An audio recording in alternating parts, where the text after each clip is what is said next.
Shabbat shalom, family.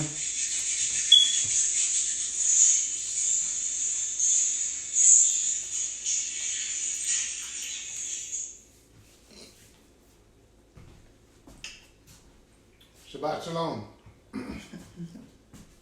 Let's go, let's go, let's go, let's go. All right, we got to get this thing going. Then you're going to have to read the questions, the answer questions and stuff for me because I don't want to stop this flow. Okay. All right. Giving all honor, praise to the Most High King of all creation. I pray that He will guide my mind, my spirit, my body, my language, and my speech as I approach unto you, His people. Shabbat shalom, Kol Yisrael. Shabbat shalom. Somebody gave me a gift. I think somebody gave me a gift in appreciation for the work that we do. So I wanted to acknowledge this at this time that somebody gave Prince a gift. Wonderful. Wonderful. I am so appreciative. It means so much to me. My wife, she ordered this for me. And we talked. I called the brother who made it, who put it together. And he had a whole story, a whole theme behind him putting this together. He wrote it in Hebrew. He engraved it in Hebrew. I don't know if you can see that. It got all kind of Hebrew writing all over it. It has my name on it in Hebrew. He just put it together so nice, so eloquently. But what meant the most to me was the spirit that was behind it, because he took his time, he put energy and effort into it. Of course, the spirit that was behind it to order it in the first place, to have it in their mind to order it for me. I am very appreciative. But the type of quality that the young man put into doing this, I advertised his website on Build Israel, $ Build Israel. I advertised his website there so that you brothers and sisters can go there, support the young brother for his endeavors and all the things that he's attempting to do to bring glory and honor unto the Most High King and to uplift the people by trying to be a self-made man. That's very important in this world today. I got me a new Bible. Look at this new Bible. Yeah. I get to open up the scriptures with y'all. Got a new book. We get to go in the scriptures with y'all and I can see it. It's big writing. I ain't got to be squinching my eye. So I'm going to take this and I'm going to put it on the table because I don't want nobody looking at me like I'm being mean or anything. So I'm going to put this down and we're going to get busy.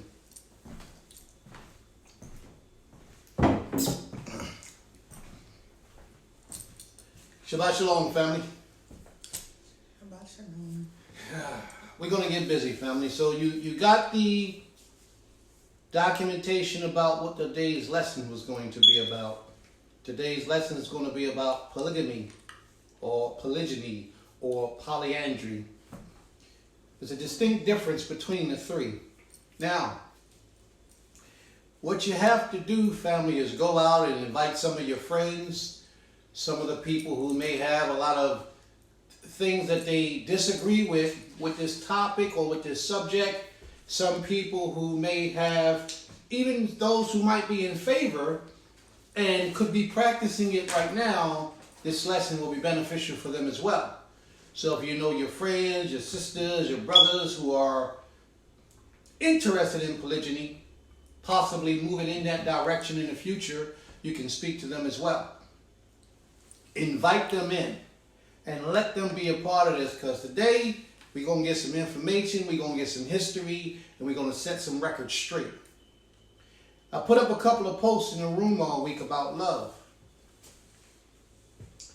And I got some very surprising answers in response to it. Now, my posts mentioned love has nothing to do with marriage.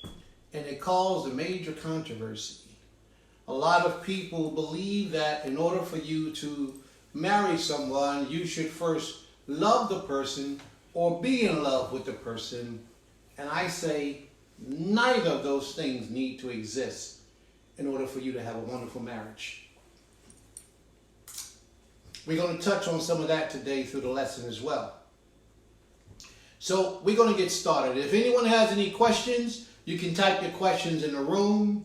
Creator willing, we'll be able to address your question. And what we're going to do now is we're going to open up our books and we're going to start in the book of Deuteronomy, the 21st chapter. So please, family, open your books with me to the book of Deuteronomy. And we're going to start at chapter 21. I'm reading,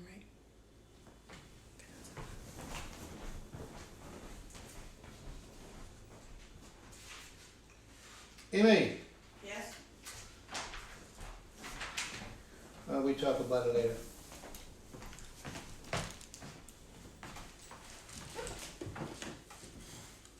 So Deuteronomy. Yes. Deuteronomy chapter 21. Get your books, your pens, your paper, your notepads, take notes, ask questions, anything that you have that you want a little bit clarity on, bring it forward. Okay? We're going to start at verse 1. Deuteronomy chapter 21, verse 1. Are you ready? Okay. Come see. We're about to show. Deuteronomy 21, verse 1. If one be found slain in the land which the Most High thy power giveth thee to possess it, lying in the field, and it be not known who hath slain him, then thy elders and thy judges shall come forth, and they shall measure unto the cities which are round about him that is slain. And it shall be that the city which is next unto the slain man, even the elders of that city shall take a heifer, which hath not been wrought with, and which hath not drawn in the yoke. And the elders of that city shall bring down the heifer unto a rough valley, which is neither eared nor sown, and shall strike off the heifer's neck there in the valley. And the priests, the sons of Lewi, shall come near, for them the Most High thy power have chosen to minister unto him, and to bless in the name of the Most High, and by their word shall every controversy and every stroke be tried.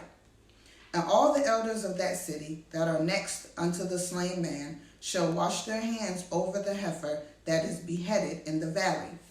And they shall answer and say, Our hands have not shed this blood, neither have our eyes seen it.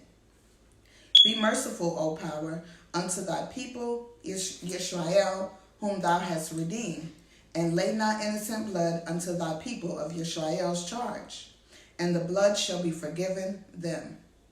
So shalt thou put away the guilt of innocent blood from among you, when thou shalt do that which is right in the sight of the Most High. So shalt thou put away the guilt of innocent blood from among you, when thou should do which is right in the sight of the Almighty. Doing right in the sight of the Almighty oftentimes goes against what this land has set up as rules and judgments and criteria for the people. But you have to, as the Creator says, keep the peace in the land of your captivity. So a lot of the laws that we are required to do, we're not able to do, or we should restrain from doing them, certain things like committing, not even murder, but putting to death a homosexual. Those type of things. These type of things are prohibited according to the laws of the Most High. To be a homosexual is prohibited. And we are told that if a homosexual is in our midst and we know it, we're supposed to put them to death. If a man lies with another man, he's supposed to be put to death. Okay? Here we're speaking about when thou should do that which is right in the eyes of the Creator. The topic that we're dealing with is polygamy, or polygyny, or polyandry. Polyandry is when a woman has more than one husband. A lot of people might not be aware of that, so I'm going to make that clear to you. Polyandry is when a woman has more than one husband. Now, I see a lot of y'all unrighteous sisters talking about, yeah, that sounds like a good thing to me. Nah, it's an evil thing. For one reason is, if that woman got pregnant and she's having multiple sex partners, she can almost pick and choose whom she wants that child's father to be. She can pretty much just say, oh, that's Jimmy's son, or that's Shimshon's son, or that's Hezekiah's son. And that's an unrighteous thing. There is no balance there. When a man has more than one wife, there should be balance. Because those women are faithful and there's no other woman, no other man, no other anything involved with the lives of those women. That child is who the baby daddies is. And that's just the end of that. So polyandry is a very unrighteous thing. Polyandry is something that the oppressors would place in the minds of our sisters because they want our sisters to be drafted or grafted or even initiated into such an evil practice. So we got to be careful of that. Okay? Polygyny. Polygyny was practiced often without limitations. Polygyny is actually the proper way of doing what it is that we should do. It's when a man has more than one wife. Now, polygamy is when either a man or a woman has more than one husband or wife. Polygamy. A lot of times we use the term polygamy in referencing polygyny, that which we're going to accomplish today, not understanding fully the distinction between the two. Okay? So we're going to be dealing with polygyny. We've already talked about polyandry. We already talked about polygamy. We discussed the two differences between the two. So now we're going to deal with polygyny. So we're going to pick up where we left off. And we're on verse 15. Deuteronomy chapter 21, verse 15. Read on, please. Okay. When thou goest forth to war against thine enemies, and the Most High thy power hath delivered them unto thine hands, and thou hast taken them captive, and seest among the captives a beautiful woman, and hast a desire unto her. No, stop. Now, her book reads that manner. My book don't read in that manner. This is my book read. My book says she has a beautiful basar. I mean, Yafeh basar. It means that she has a beautiful figure. So it's relating the fact that this is a woman that you are attractive to. When you went out to war, you saw this woman. You didn't have time to research and study her and find out about her. It's basically a physical attraction. Now, that physical attraction is what a lot of us do when we choose our mates today. It's called lust. That is not the best way that a man and a woman should enter into a marriage. Now, I'm not saying that you shouldn't be attracted to your mate in some type of way. But to have that physical attraction and that physical attraction only is a problem.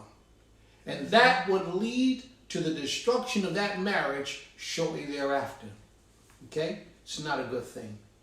But that man saw that basar of that woman. She had a goodly form. He saw that. And he decided with his eyes, let me go get that and bring that to myself.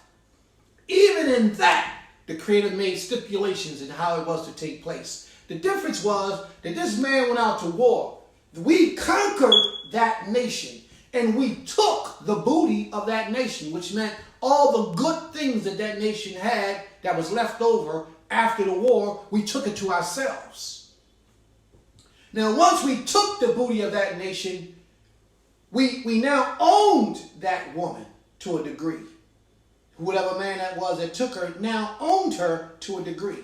Now, when he took her back, the Creator gave definitions, instructions on how this man was to be merciful unto her. Now, he could have left her there. She could have fended for herself and probably ended up dying. Or probably another group of people would have came in and took her and raped her and killed her or did whatever they did. So you can't always look at this as a horrible thing, because I don't. I see it as a merciful thing. When the man just killed off the husband because the husband was trying to kill the children of Israel, and we actually won the war, her husband is dead, her father's dead, her brother's dead. You don't leave a woman off to her own. So what the man who decided to take her, what he did was he took her unto himself to make her a wife. Not to just abuse her, not to just take advantage of her, not to be disrespectful to her, but to make her a wife. Today, what we do is we see a woman with a beautiful basar. You know that word basar means flesh. We see a woman with that comely body. And we, hey, what's up? My name is such and such. Or my name, you put your thing down. We call it game today. You know why we call it game? We call it game because we out hunting. See, hunting is relevant to game. We're hunting so we can get something to take advantage of. We kill it. So we call it game. You're putting down your game when you're talking to this woman. So if your game is good, you can get the woman usually. If your game ain't that good, it's totally up to the woman. Either way, it's the woman's decision. But the point that I'm trying to make is we'll go and we'll take that woman, and because she got that beautiful body, we take her home and we sex her. And we sex her again. And then we sex her again, and we think we're in a relationship. We think we're in love. And then the relationship ends, and we come to find out there was only lust. It had nothing to do with love. And that's if, after the first contact of sexual intercourse, if he comes back again, then that relationship continues. That's not marriage.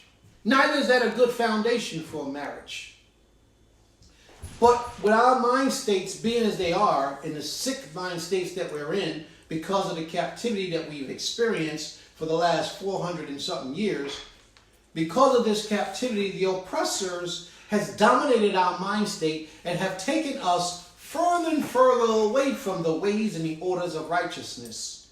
See, those people that might be dropping off right now are those people who live in that life of adultery, who live in that life of fornication, who live in that evil life and call the things that I'm trying to explain to you right now unrighteous.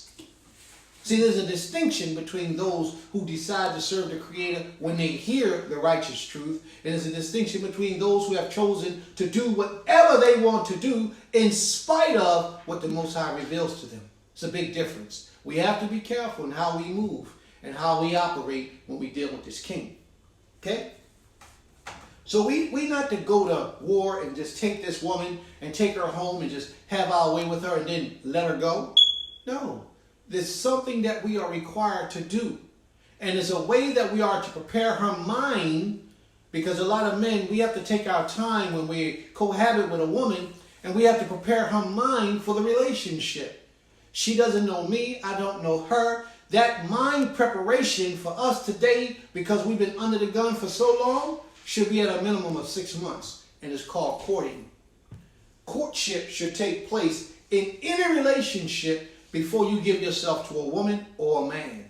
And at the very minimum, it should be at least 6 months that you allow that courtship to be in place.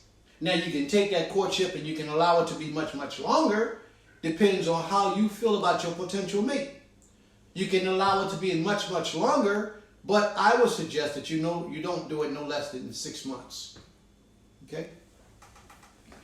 So now, here we go. We take that woman home, and the father has laid out a set of instructions for the man who have decided to take one of these women with his beautiful body.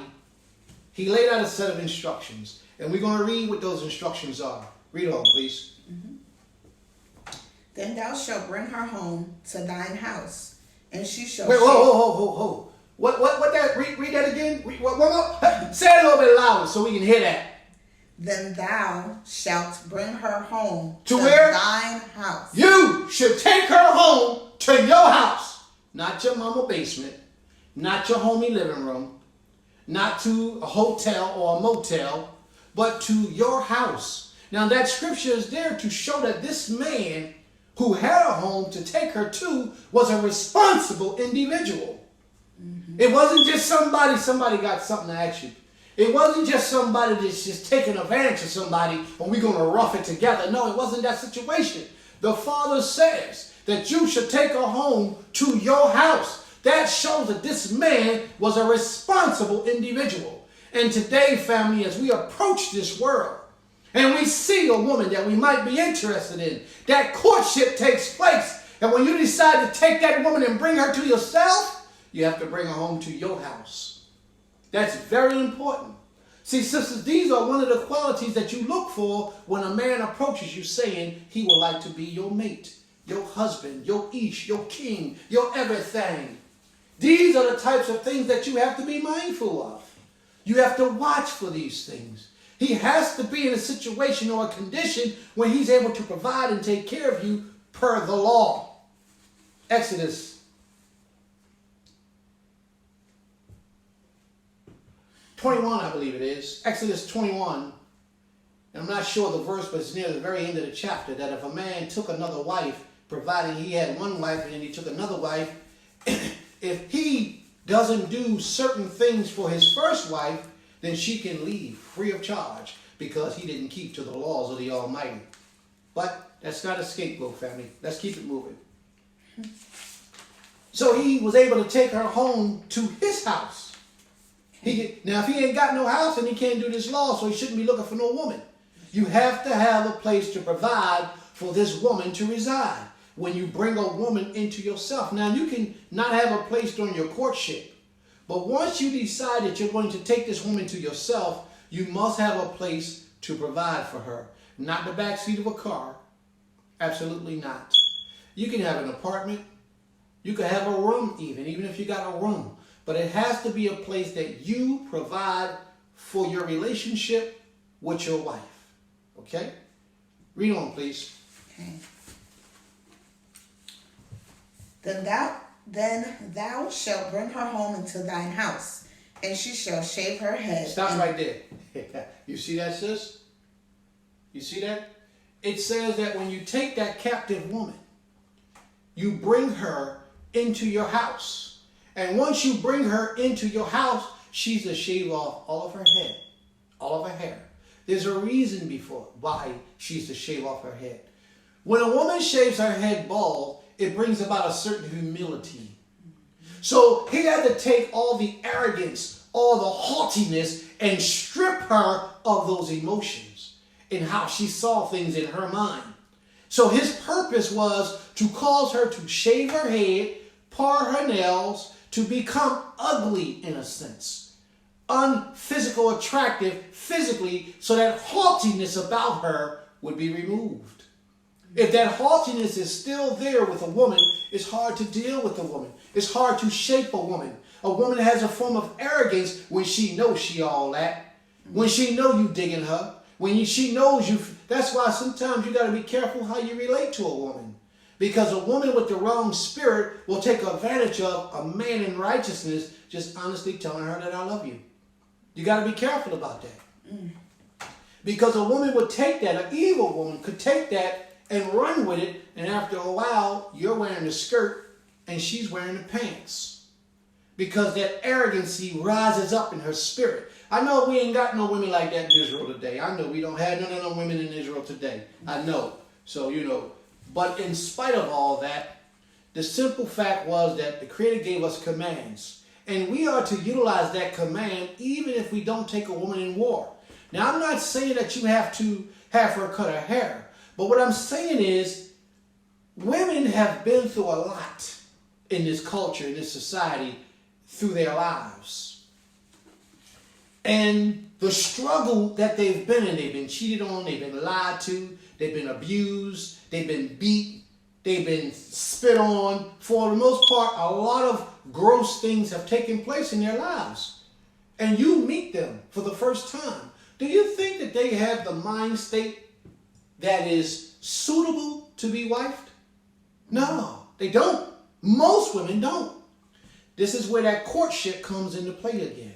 That courtship gives them the opportunity for you to humble them again. Not humbling them in a negative light, but humbling them in a manner in which they're able to receive spirituality. They're able to receive righteousness, where they're able to elevate to a spiritual level where they can be whole and give their all to the relationship. See, first she has to make sure that she can trust you, that you are the one for her, that you are going to do the job of a husband as you're supposed to. Now, if y'all too busy clapping boots in the bed and doing those things from the door, you didn't give her the opportunity to free herself of all that abuse and all that stress that she's experienced in her life. When a man enters into a relationship with a woman, this is how he should approach her. He should give her the opportunity through a courtship to renew her spirit, to learn him and how he operates and what he expects and how he lives and how he moves to alleviate a lot of the tension and struggle and pressure that she received in her life growing up. There's a post that I have up in my room on my page. It says something about, I know that you've been let down by every man in your life, or most men in your life. Your father, he left you. He hadn't provided for you. The man that you thought you were in love with ended up cheating on you. He was no good for you. Your brother denied you because he didn't want to take care of you and support you with thus saith the Creator. He's supposed to do, he's required to do. Your uncle molested you. He snuck in a place when you were asleep because you had to stay. Your family might have had to stay in his house. So he found a way to try to get up the skirt. Good thing you woke up. But your uncle molested you. So almost every male figure you have in your life has abused you. And women, I know that you went through a lot. I know that you suffered a lot. A lot of things I haven't even touched on. But we men have to take these things into consideration when we decide that we're going to take us a wife. We have to consider all the years of abuse and how every man that she's had, not every man, but mostly every man that she had in her life has abused her, and he has created a form of fear within her, a form of reprehension within her, where she's not so sure about her next move when it comes to a man. These things must be taken into consideration. One of the best ways, especially if she just come out of a fresh relationship, she just got out of a bad relationship, it's best that one of these ways that you incorporate is through a courtship. Give her time to allow her spirit to go back to where it needs to be. And even if she's rushing you to lay down and hit the sack, don't allow that to be. Put the brakes on. Believe me, you will command her respect through this. Just tell her, ho, sis, ho. I don't get down like that. I'm a Hebrew, and I fear the Creator. There's a certain way and a certain procedure that I have to take you and bring you into my life. You see? And you have to stick to that. You don't allow that weakness to come upon you where you feel like, yeah, I know what I said, but come on, baby, let's get it in. Don't allow that to come upon you. You remain diligent to the truth. Remain loyal to your word and your commitment. And you honor your word at all times. If she comes on to you and you haven't given her the time to properly grieve and get herself right, cause the brakes to come on that thing and tell her to slow down. We're not moving like that.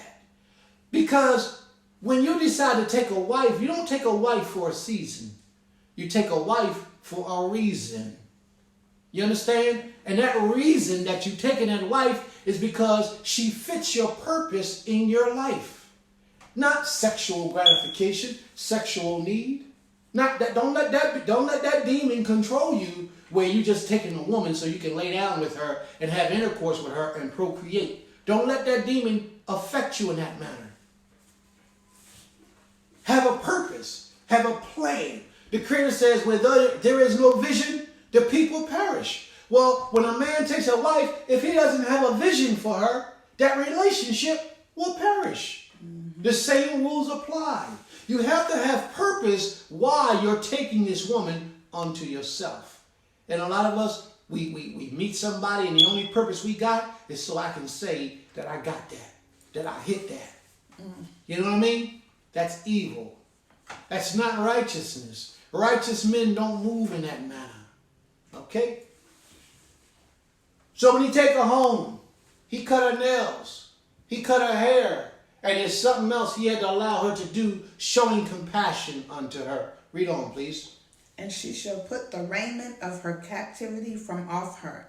Now, she put the raiment of her captivity from off of her. She actually took off the clothes that she wore when she was a part of another nation.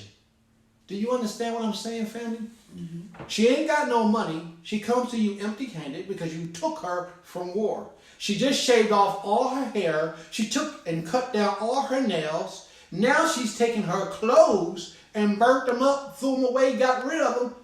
That means you got to provide for her, huh? How many brothers are really ready to provide from the door for these women? So if you're not really ready to provide for the door for a woman that you bring into your life, then you got to go up and beef your game up. You got to step your game up before you go out looking for a woman. If you took that woman in war, that meant that when you brought her home to your house, that showed that you was a man of stability. That meant that you was a man of, that shows that you were a man of responsibility. And then you cause her to shave her hair. Where's she going to get the razor from? You cause her to cut her nails off. Where's she going to get the clippers to cut her nails from? Then you had to throw away all of her clothes. So where you going to get the clothes from to provide for her if you are barely able to provide for yourself? Sometimes, brothers, we got to put the brakes on. We move too fast. And then we got a lot of brothers, Israelite brothers, who believe, I got a wife, I can go get me another wife. And I can take another wife and practice polygyny, and I ain't got to work nowhere. I can let both of them go out to work, let them make the bread while I teach the word of the Creator. I can just teach God's law. They call it God.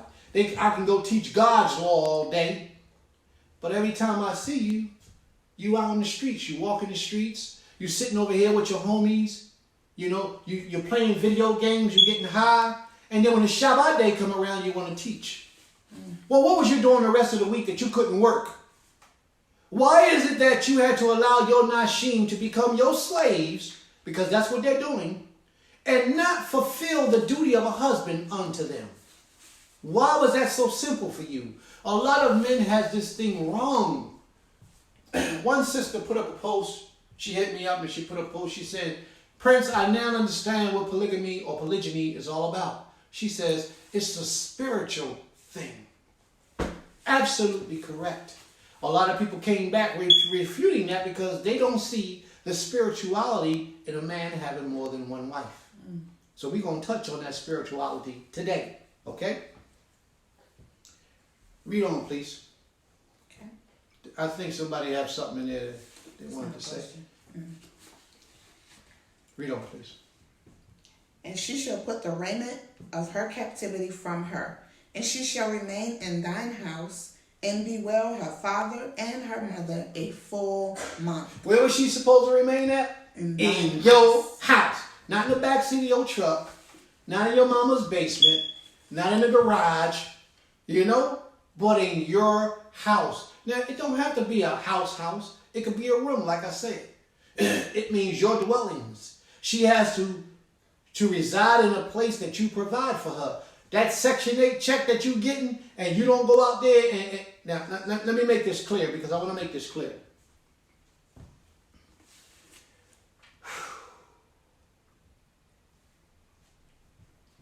If the woman that you are in relations with is receiving income and money and assistance from the government, whether it be through food stamps, whether it be from a welfare check, whether it be that she lives in public housing and her rent is real cheap, that is not a reason for you to, we got enough to get by.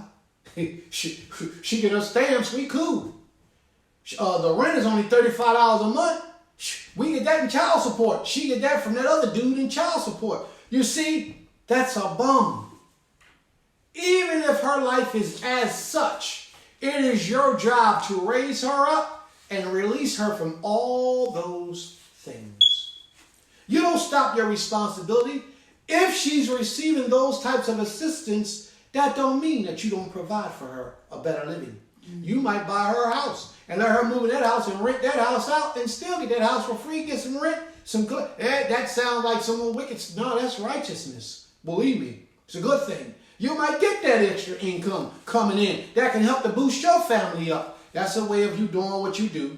A lot of people may or may not agree with that. But what I'm saying is that woman is primarily your responsibility, not Uncle Sam's.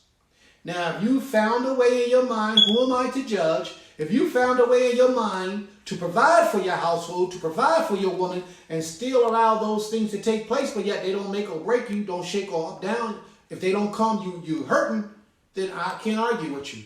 I'm not going to bring that up. And there's no need for me to say anything. But if that's your sole source of survival, and you call yourself a husband, and she's living in the government is providing for her, and you ain't doing nothing. Something's wrong with that picture. Something is definitely wrong with that, and you should have a conversation with the Creator to find out what the Most High would have you do. Okay? All right. Let's move on. Are you ready? Yes. Tell us where you are. Well, this book I'm in, Deuteronomy 21, chapter 21. verse 14? 13. 13? Okay, Yeah, verse I'm 13. in the King James. Okay. Deuteronomy 21, chapter 13. Verse 13. Okay. Read on, please. And after that thou shalt go in unto her and be her husband. Now, and after you have done all those things that we just talked about, then you can go in unto her and you are her husband. You understand? But prior to that, you have a responsibility to this sister that you must fulfill prior to you becoming, quote unquote, her husband. You have to provide these things. You have to be physically, mentally, spiritually able and willing to provide, and then you can take her as your wife. Okay? Read on, please. And it shall be, if thou have no delight in her, then thou shalt let her go whither she will. But thou shalt not sell her at all for money. Thou shalt not make merchandise of her, because thou hast humbled her. Now, in this particular situation, where you have taken this slave and you've taken her home and you went through that whole process, and then after some time, and this ain't talking about right after you get up and having sex with her. It's not saying that. It's saying that y'all just can't work it out. She refused to let go of those gods that she served, those deities or those images that other nation served. She refused to let those things go. She refused to serve you as a husband.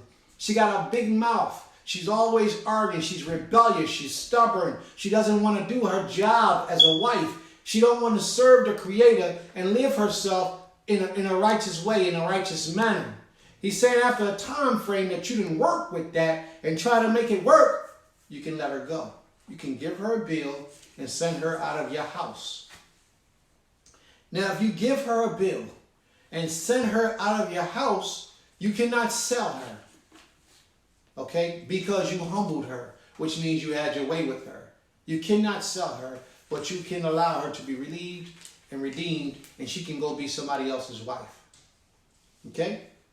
Now, there's a misconception here that a lot of people believe that if I had a husband and my husband and I get a divorce, that I cannot remarry to another man. That's not true.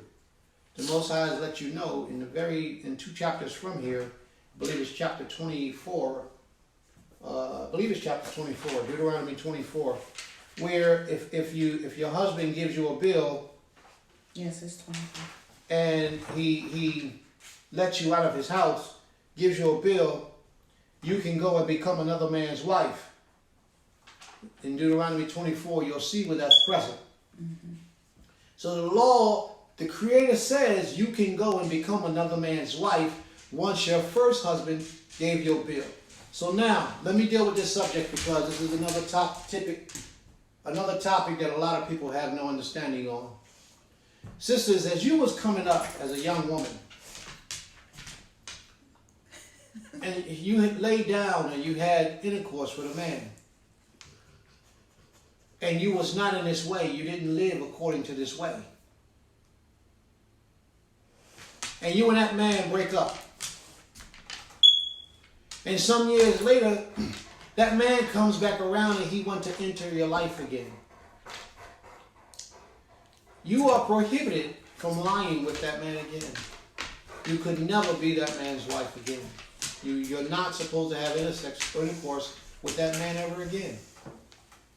You find that also in Deuteronomy the 24th chapter, same verse. Once the first husband gives her a bill, that second husband that she has, if he dies or if he gives her a bill, she cannot go back to the first husband that she had and take him again and be his wife. It cannot happen. Okay? That is an abomination before the Creator. So if you had a man that was at one time in your life, and you had intercourse with this man in the form of, this is my man, this is my husband, or anything of the like, you meet him again, you run into him again later on in life, that man could never have you again like he had you once before. See, these are abominable things that society does not teach us. See, society teaches us that it's okay, you can be with it. But let me share something else with you. Islam allows for that same thing. In Islamic law, if a man divorces a woman and a certain amount of cycles she has, I believe it's 2 or 3 cycles. If she has those cycles, then that man can't have her again. Before those cycles, you can take her back as your wife. But if she has those cycles, you cannot take her again as your wife except if she's been with another man. Once she's been with another man sexually and he divorced her, then you can take her back as your wife. That's Islamic law. If you don't believe what Prince is saying, you can go ask your Muslim friend to ask his sheikh, who need to ask his sheikh, because a lot of people don't know Islamic law. Prince studied a lot of things. And if I'm in error, bring it back to my attention and we can have that conversation. Okay? But that's Islamic law. We're not Islamic. We don't follow the Islamic teachings. Okay? So we're going back to the book of Deuteronomy, chapter 21. Verse 15. Verse 15. Read on, please. If a man have 2 wives. What? What? Read that again. If a man has 2 wives. If a man has 2 nashim. What happens if he has 2? Well, that's unlawful. A man can't have but 1 wife at a time. How a man going to have more than 1 wife and the Creator sanction it? It's got to be unlawful, right? No, it's not unlawful. So anyone who disagrees, it's okay for you to disagree. But the law says a man can have more than 1 wife. Read on, please. If a man has 2 wives, one beloved and another hated, and they have borne him children, both the beloved and the hated, and if the firstborn son be hers that was hated, then it shall be, when he maketh his sons to inherit that which he hath, that he may not make the son of the beloved firstborn before the son of the hated, which is indeed the firstborn. See, we're dealing with balance. We're dealing with righteousness. We're dealing with equality. If a man has 2 wives, one beloved and one he don't like as much, maybe she got something that she do, or maybe he took her for the reason that his brother died and he had to take her to raise up seed to his brother. You see, there's a reason why he had to take this woman. You're not going to marry a woman that you hate. Or maybe he grew to dislike her because of the lack of energy she put into the relationship. Whatever it may be. The father doesn't go into details as to what happened. But what actually took place is this man loved her less, or he liked her less, or he may have even hated her. Now the one that he hates produced seed for him first, man-child. And then the one that he is infatuated with so deeply, loves so much, then she produced a child. That firstborn son, because he's the one that's being mistreated, he's the one that's being disrespected, should inherit a double portion of that man's inheritance if that man is to pass. Okay? That's what the father's getting into. But the point that I wanted to bring up is that it is lawful, according to the laws of the Almighty that we just read, for a man to have more than 1 wife. Okay? So I need you all to pay close attention to that, because it is absolutely lawful. You may not like it. You may not want it for yourself. But it's wrong for you to be so hard on saying that this is an evil practice and it shouldn't be done. It's wrong for you, because thus saith the Most High, that a man can have more than 1 wife. But now this man who takes more than 1 wife, there are rules and procedures in how he is to deal with having multiple nashim. You just don't have 1 wife living in a really nice house and the other one living in a closet somewhere. That's abuse. That's misuse. You don't have one wife, she got these nice fancy diamond rings and she dressing down to a T. All these things that you supply. But the next wife, you tell her to fend for herself. If you want these things, you go get it on your own. You're abusing her. See, these things are unlike a man of the Most High. Unlike the spirit of righteousness. These are the type of things that we, as children of the Creator, men trying to be as perfect and as righteous as possible, these are the types of things that we should not do. Now, I'm not going to say to you, because the law doesn't say it, I'm not going to say to you that you treat them both equal, because you don't. But I will say to you that it will be best for you to give them according to their hands, according to their actions. As much as they contribute to the situation, you should return that in favor in how you deal with them. Which means if you got a woman that puts out energy and strength and time, and then the other one sits down and chill all day, you should give more of your energy, strength, and time and your blessings to the one that works the hardest, the one that is the most devoted, the one that is the most loyal, the one who really goes over and beyond to do everything that's needed and necessary to get done, the one who has it in her spirit to please you and to do what is needed and necessary. Another misconception that people have today is that they think that I'm speaking about a woman that's a yes woman. Yes, sir, whatever you say, husband, and they go do it. Or they agree with everything that the man says. I'm not speaking about those kind of women. I wouldn't even want that kind of woman in my presence. I wouldn't take that kind of woman as my wife unless I had the opportunity to work with her and to cause her to have her own mind and her own understanding and her own responsibility. Okay? Then I may be wife her. But a lot of women run game on you with that type of situation. And then when you take her, she flips the script and she lets the real her out. And it's completely the opposite of who she was when you entered into the marriage. So she feels like she's hooked now. I got her. So I can be who I want to be. I can put my shield, my guard down and let it go and just be who I am. Ain't no man gonna tell me. That type of woman come back out. You got to be careful, brothers. That's why that courtship is vitally important. That courtship is extremely important. Not that the courtship is going to tell it all, because it won't.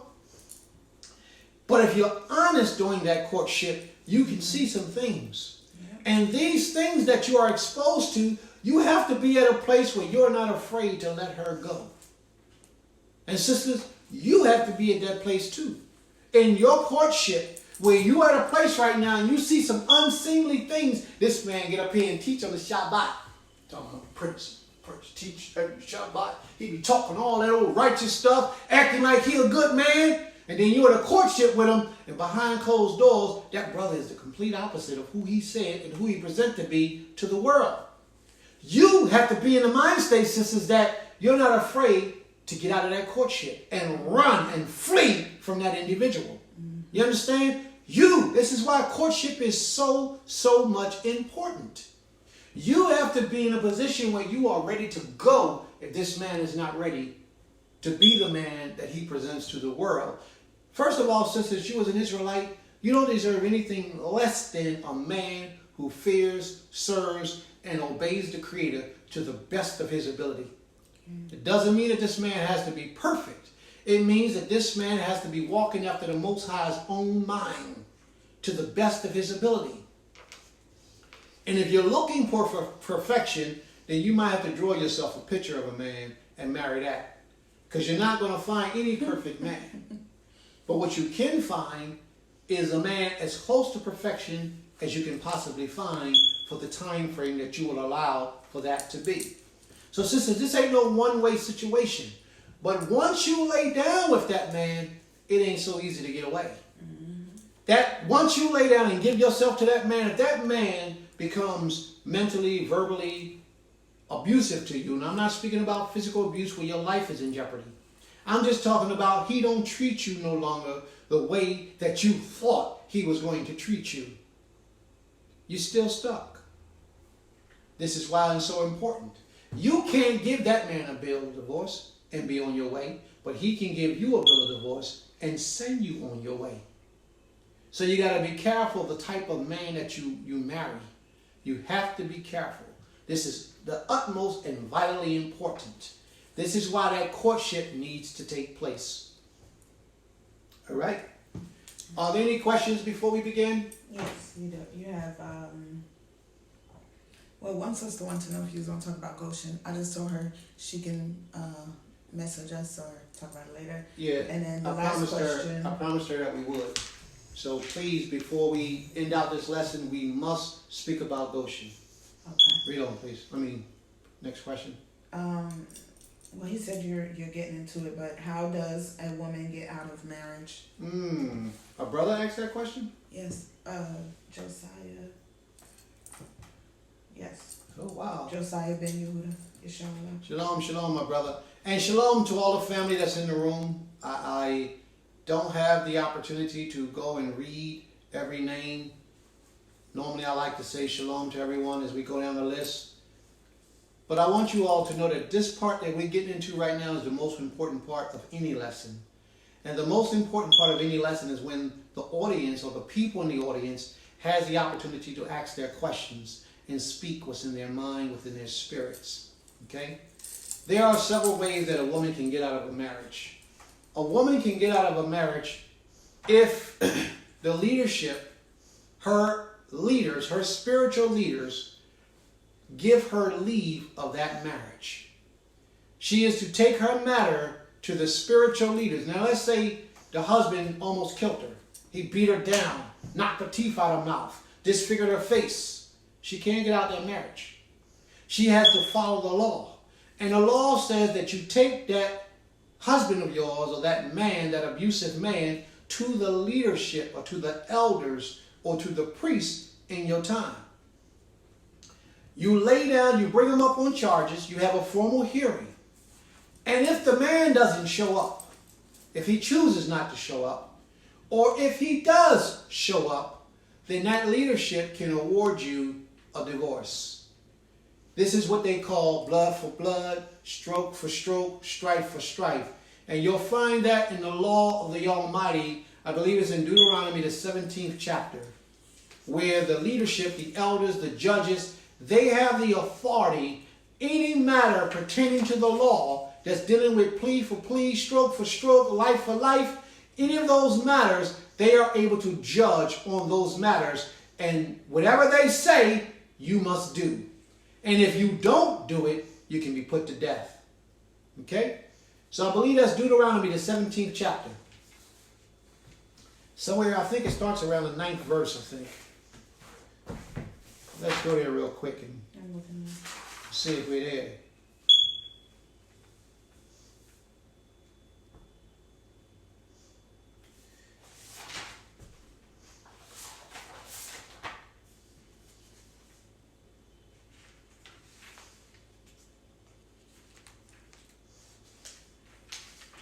Brother Josiah says, so when they go file for a divorce, that is correct. Say that once more. So when they go file for a divorce, that is correct? When they go file for a divorce, is what correct? Saying what you just stated, basically they're going to their elders to... No. We're talking about the elders of Israel.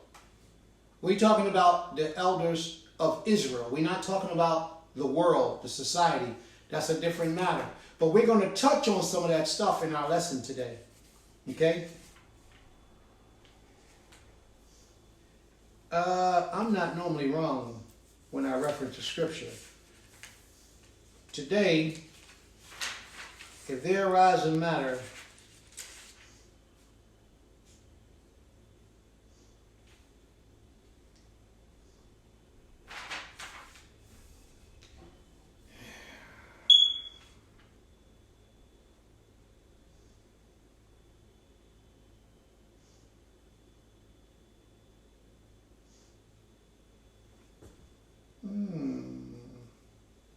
Oh, here it is. I'm right. Deuteronomy 17. And we're going to start on the 8th verse. I said Deuteronomy 17 and 9. It's actually on Deuteronomy 17 and 8. It says, if there arise a matter too hard for thee in judgment, between blood and blood, that blood and blood being husband and wife, it being brother and sister, it being any family member that you may have, between plea and plea, that stroke between stroke and stroke. Yeah, he struck you in your eye. And even matters of controversy, that controversy because you're having controversy with your husband. Within your gates. Then shall thou arise and get thee up unto the place which the Creator your Elohim shall choose. And thou shalt come unto the priests, the Levites, and unto the judges, the elders, that shall be in those days, wherever you dwell, in those days you shall have leadership. And thou shalt inquire, and they shall declare unto thee the sentence of judgment. So if they find that this man is guilty, if this man is not worthy of having this woman, then they can render her a bill of divorce. And thou shalt do according to the tenors of the sentence, which they shall declare unto thee from the place which the Creator shall choose. And thou shalt observe to do all according to all that they shall teach thee, according to the laws which they shall teach thee, and according to the judgments which they shall tell thee, thou shalt do. This is why you got to be careful the community that you belong to. Because, sisters, although you seeking this to get a divorce, they may tell you, no, sis, you got to stay. And you got to do your best to be a wife. You understand? It's not going to always be a judgment in your favor. But here is an opportunity for a sister that has received abuse from a man, and that man refused to let her go. She can bring him up on charges before the leadership. Now, that is a very dishonorable thing for a man to have his wife to bring him up on charges. Sometimes if you threaten to do it, it might cause him to stop doing his evil behavior. But sometimes, sis, if it's that severe, you have to do it. The only other way she can get out of a divorce, a marriage, is if the man himself writes her out a bill and places it in her hand and sends her out of his house. That's the only other way that he can be released or she can be released from that marriage. Okay? So Josiah, I pray that I've answered your question. Carlin asked that too. And Carlin also. Are there any other questions? Carlin asked, can a woman lay with a woman if she's a Hebrew woman? Boy, you asked that question that I try to hide from. And I try to run from this. And I'm going to tell you the reason why I try to run from it. Because the law don't make it clear. And I think that it's wrong for me to give my opinion. Everybody wants to interpret the law. The law doesn't make it clear.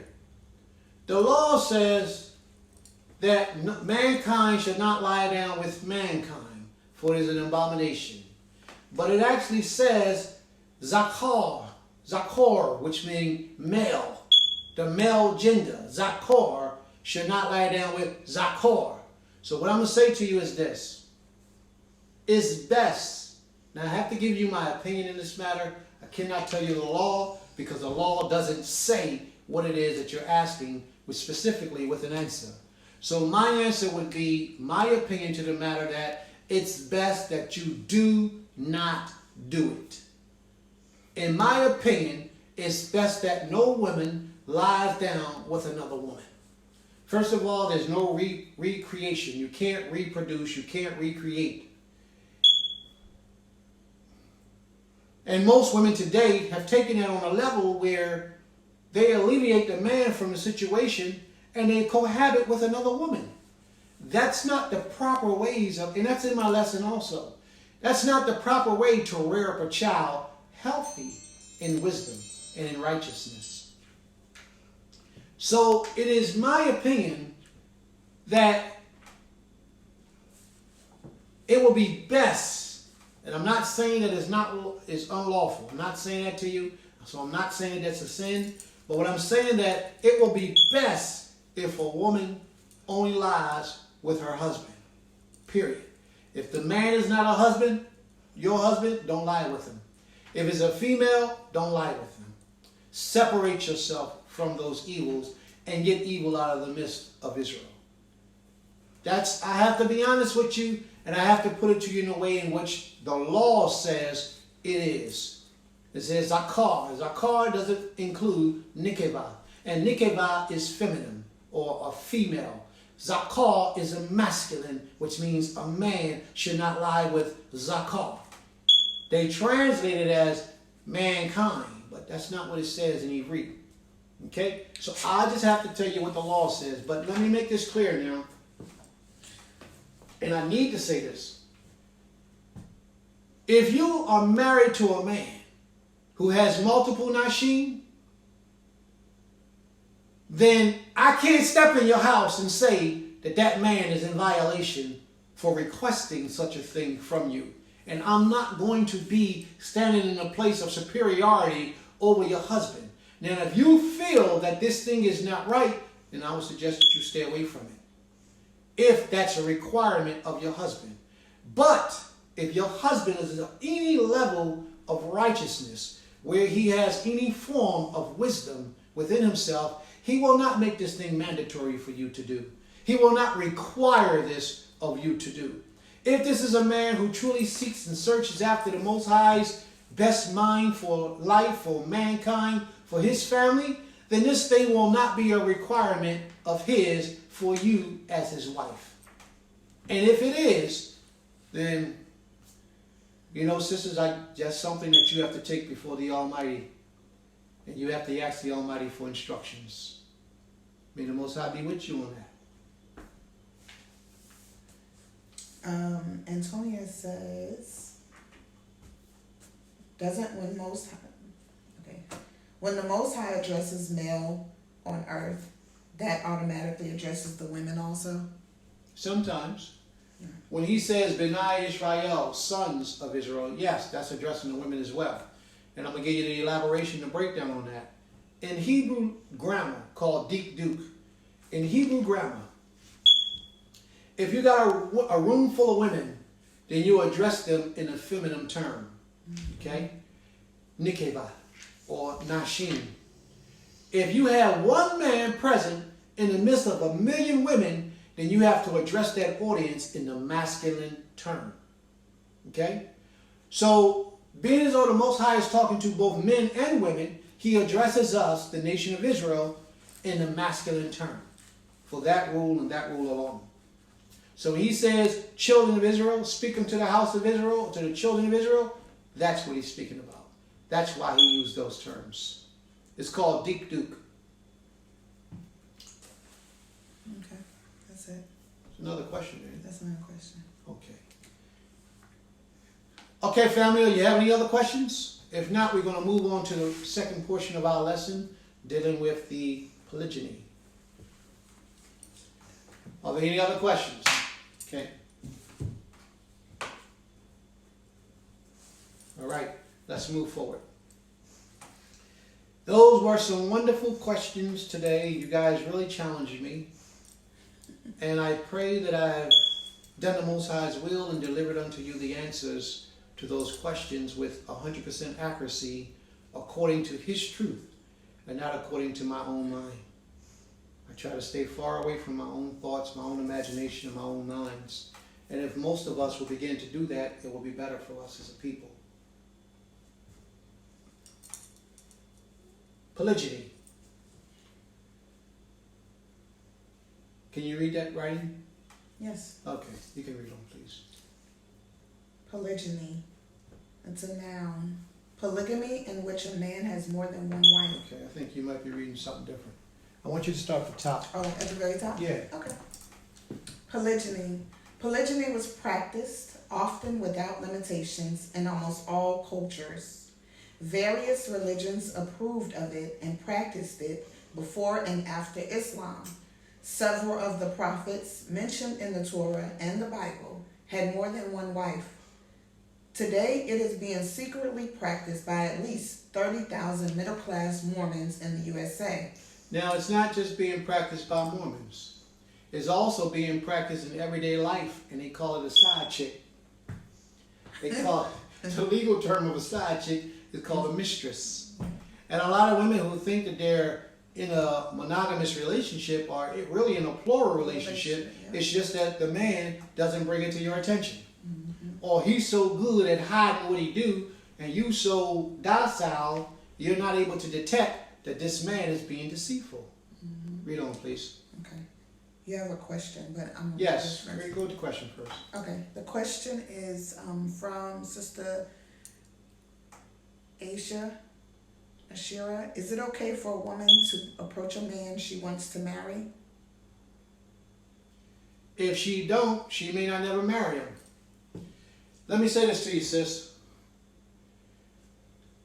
Your approach to that man is very, very important. If this man is of a righteous character, the way that you approach him is very, very, very important.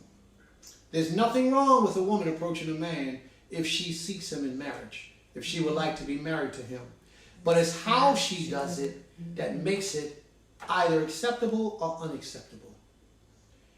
A recommendation would be, if this man is already married, my recommendation would be that she approaches the man's wife and have conversation with the man's wife. If the man is not married, then my recommendation would be, if she has a contact, a phone number, or she's a neighbor, get his attention and tell him specifically, directly, what it is that you desire for yourself. Don't beat around the bush. Don't try to befriend him and be his friend. And if you're on Facebook, don't try to like all his posts to make him think that he attracted to you, or you now got his attention, or that you're attracted to him, because it doesn't work that way. Not dealing with no righteous man. If the man is above board and he really walking in his spirit with the Almighty, it's best that you get right to the point and let that man know what you want, what you're about. Or another way to do it is to have your father or your brother approach this man. Have another male that is ahead or a lead of you to approach this individual and say, yo, my brother, I have a sister, my daughter, or my sister, or just somebody that I'm caregiver over. She's interested in having you as a husband. Mm-hmm. What do you say? Okay? But be direct and straight to the point. Don't beat around the bush. Don't be throwing a whole lot of likes all over their page. Don't be inboxing them, starting chit-chat, small conversations. Be straight to the point. And you will be respected so much more if you did that. So, and I'm saying, brothers, to you brothers, it's the same way. Mm-hmm. Don't be beating around the bush. Be direct. Sis, listen, I'm interested in having you as a wife. What do you think?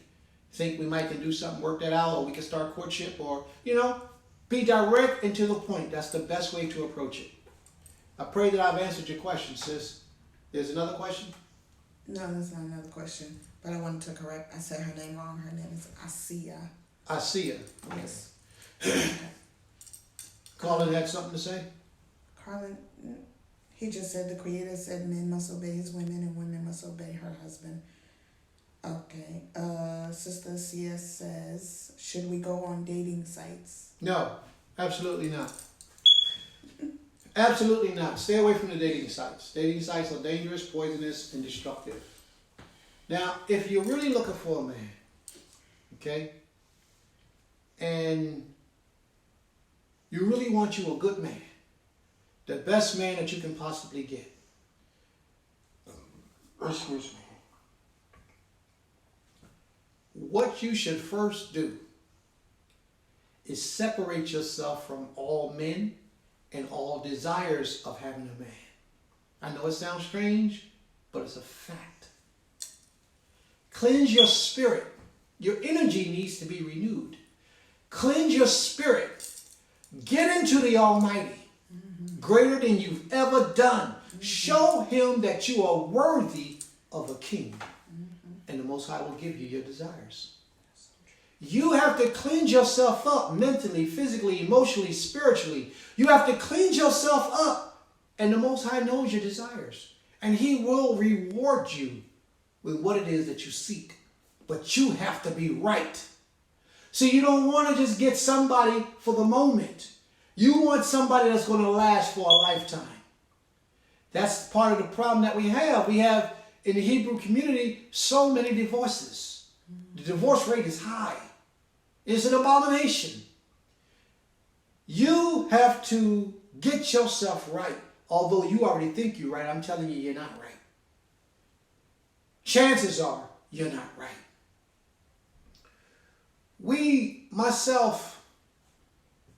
I went through a purification process myself for a year of just getting myself in straight, getting myself in order as a man. So brothers, I'm saying the same thing to you, not just to the women.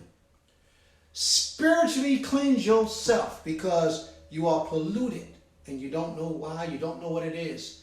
The reason why I'm telling you to spiritually get yourself right is because that saying that you will attract the type of person that you are is true. You don't think you're this type of person. You don't see it about yourself. But these inadequacies, these inconsistencies, these negative, evil, sinful things that exist within you are in your essence. You got to get those things out of your essence before you can get yourself a righteous and virtuous individual. So brothers, if you're looking for that, you too got to ride the Most High's bandwagon. You understand? Sisters, if you're looking for that, then you too got to ride the Most High's bandwagon. Get your essence together. Get your essence cleansed before you are ready to enter in any kind of relationship with anyone. So I would suggest if you just fresh out of a marriage or just fresh out of a relationship, you should give yourself at least a year before you approach anyone for anything. Amy, can I use your charger? Yes. All right, I need to readjust my camera for a minute because my battery is running dead.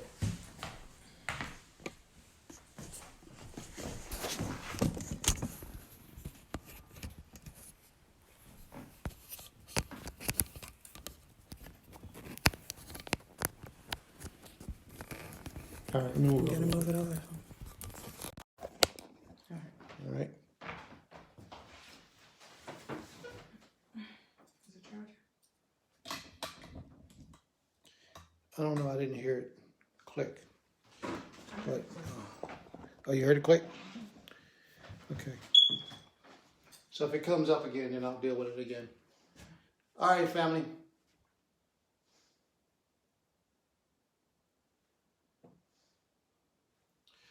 So are there any other questions in the room? No, I don't see anymore. All right. Let's get back to our lesson about polygyny. I believe you stopped at the word however. Yes. However, it is no secret that polygyny of another sort is also being practiced in America and Europe. Polygyny of another sort is making reference to the side chick. Read on, please. The practice of having a mistress or mistresses. The difference is that while the non-Muslim male has no legal obligations or responsibilities towards his second, third, or fourth mistresses and their children, a Muslim husband can complete legal obligations and responsibilities towards his second, third, or fourth wife and their children. Now let me explain this to you. In Islam, is one of the oldest ways of life that still exists, that still practices multiple plural marriages. And in that life, in making a comparison to the way that the Western mind thinks and the way that the Eastern mind think, is why I use this here. The difference is that while the non-Muslim male, the man who does not practice the ancient religion of Islam, or responsible toward his second, third, they are not responsible for their second, third, or fourth mistress and their children.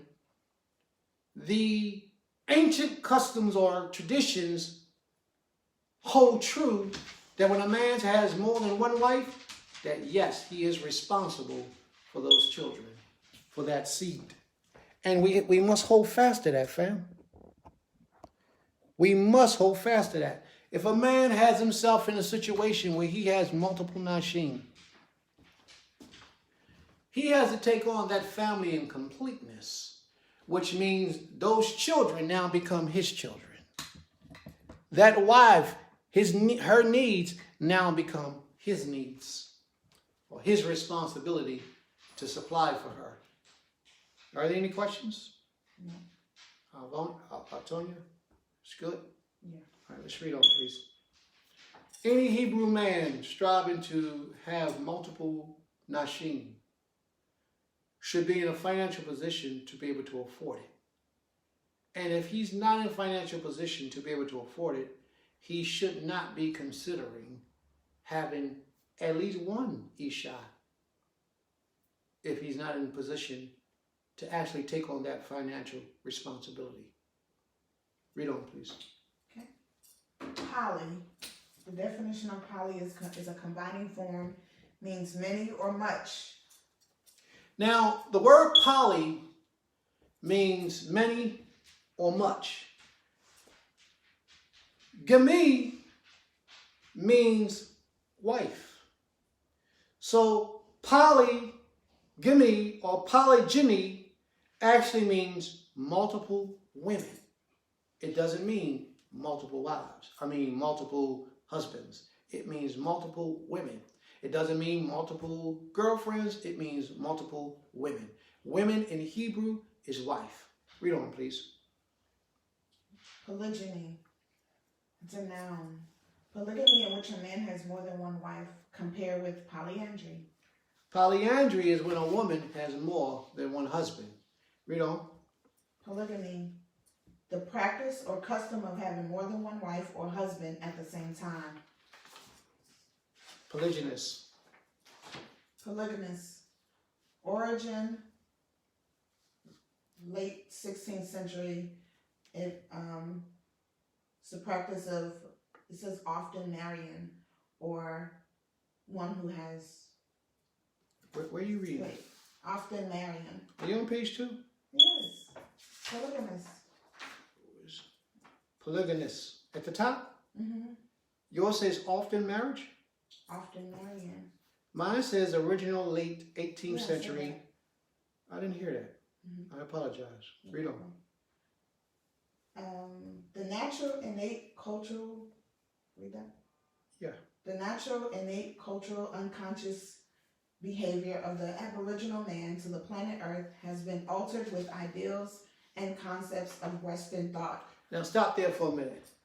The natural innate unconscious behavior of the Aboriginal man to the planet Earth. That's you. That's me. Mm-hmm. It has been altered with the ideals and concepts of Western thought. The Western man, the European man who rules the West, now has both men and women being in a position that favors their position. Our thoughts, our actions, and our deeds, we even worship their God. You follow me? Okay. We practice their religions. We marry in their houses of worship. And we marry according to their customs and traditions. So our minds have been hoodwinked and bamboozled and taken over and hijacked according to what the Western man's ideal and perception of polygyny is, or even of marriage, or even in how a man is to live his life. We have been taught by the Western man's mind. The modern understanding of which so many have come to accept is a newly developed introduction to the cultural living of our ancestors. That newly introductive cultural living of our ancestors is a man, a Hebrew man, having more than one wife. There will be many which will never come to accept the customs of ancient thought, in which a man's responsibility is in the safety, security, and proper development of his family. With America alone, the average woman to man ratio is 10 to 1. And with this shortage, many of the 1% are either gay, incarcerated, or unresponsible, which lessens the availability of a qualified male in the population. Let's keep in mind, the book of Isaiah, the 4th chapter, the 1st verse, it says something like, in those days, 7 women shall come to one man, saying, I will buy my own food, my own raiment. Just let me be called by your name to take away my reproach. Well, what does that mean? That means, brother, that there will come a time when a woman will understand what being married to a righteous man is all about. Mm-hmm. When you're married to a righteous man, anything that belongs to that man is now under the protection of the Almighty. Anything. If he has a concubine, she receives those blessings. If he has a child, he receives those blessings, or she receives those blessings. If he takes a wife, she receives anything connected to that righteous man. When those sisters, when that prophecy was put forward, they wasn't just talking about any old kind of man.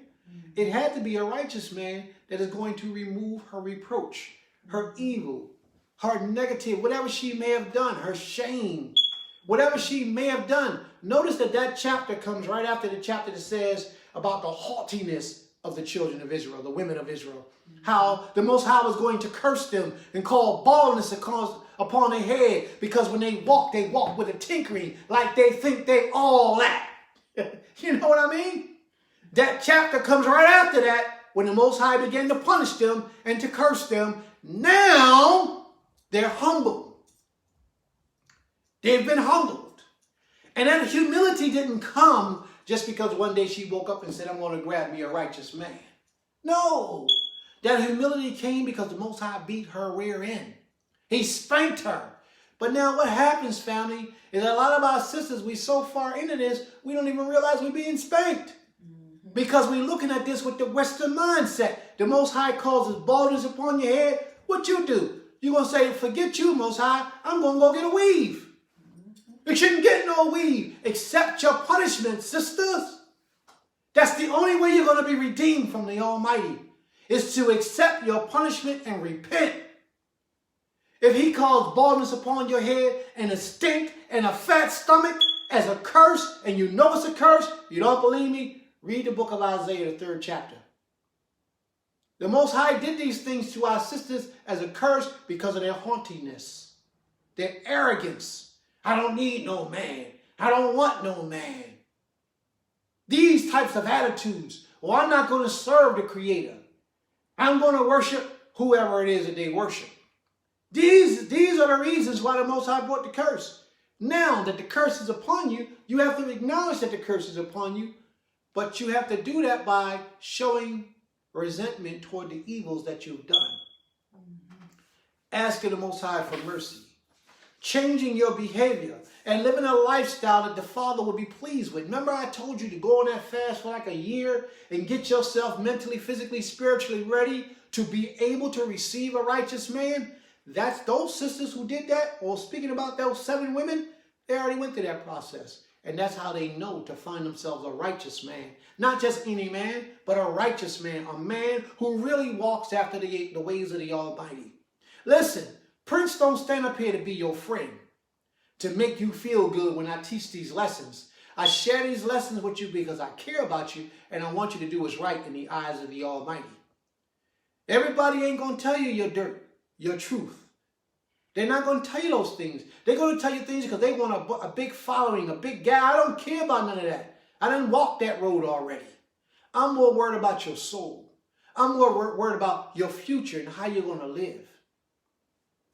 I'm worried about the condition of your mind, your spiritual development, and your relationship with the Creator. So I have to tell you the truth.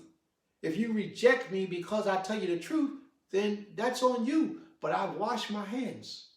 And if you die in your sin, it's now on you and not on me. I've done what the Father's given for me to do. And I'm going to continue to do it.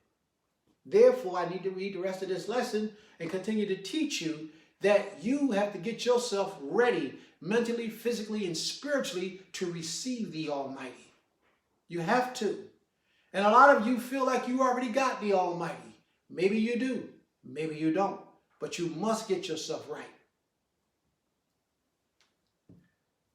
Many men are abusive, both mentally and physically, to their female counterparts.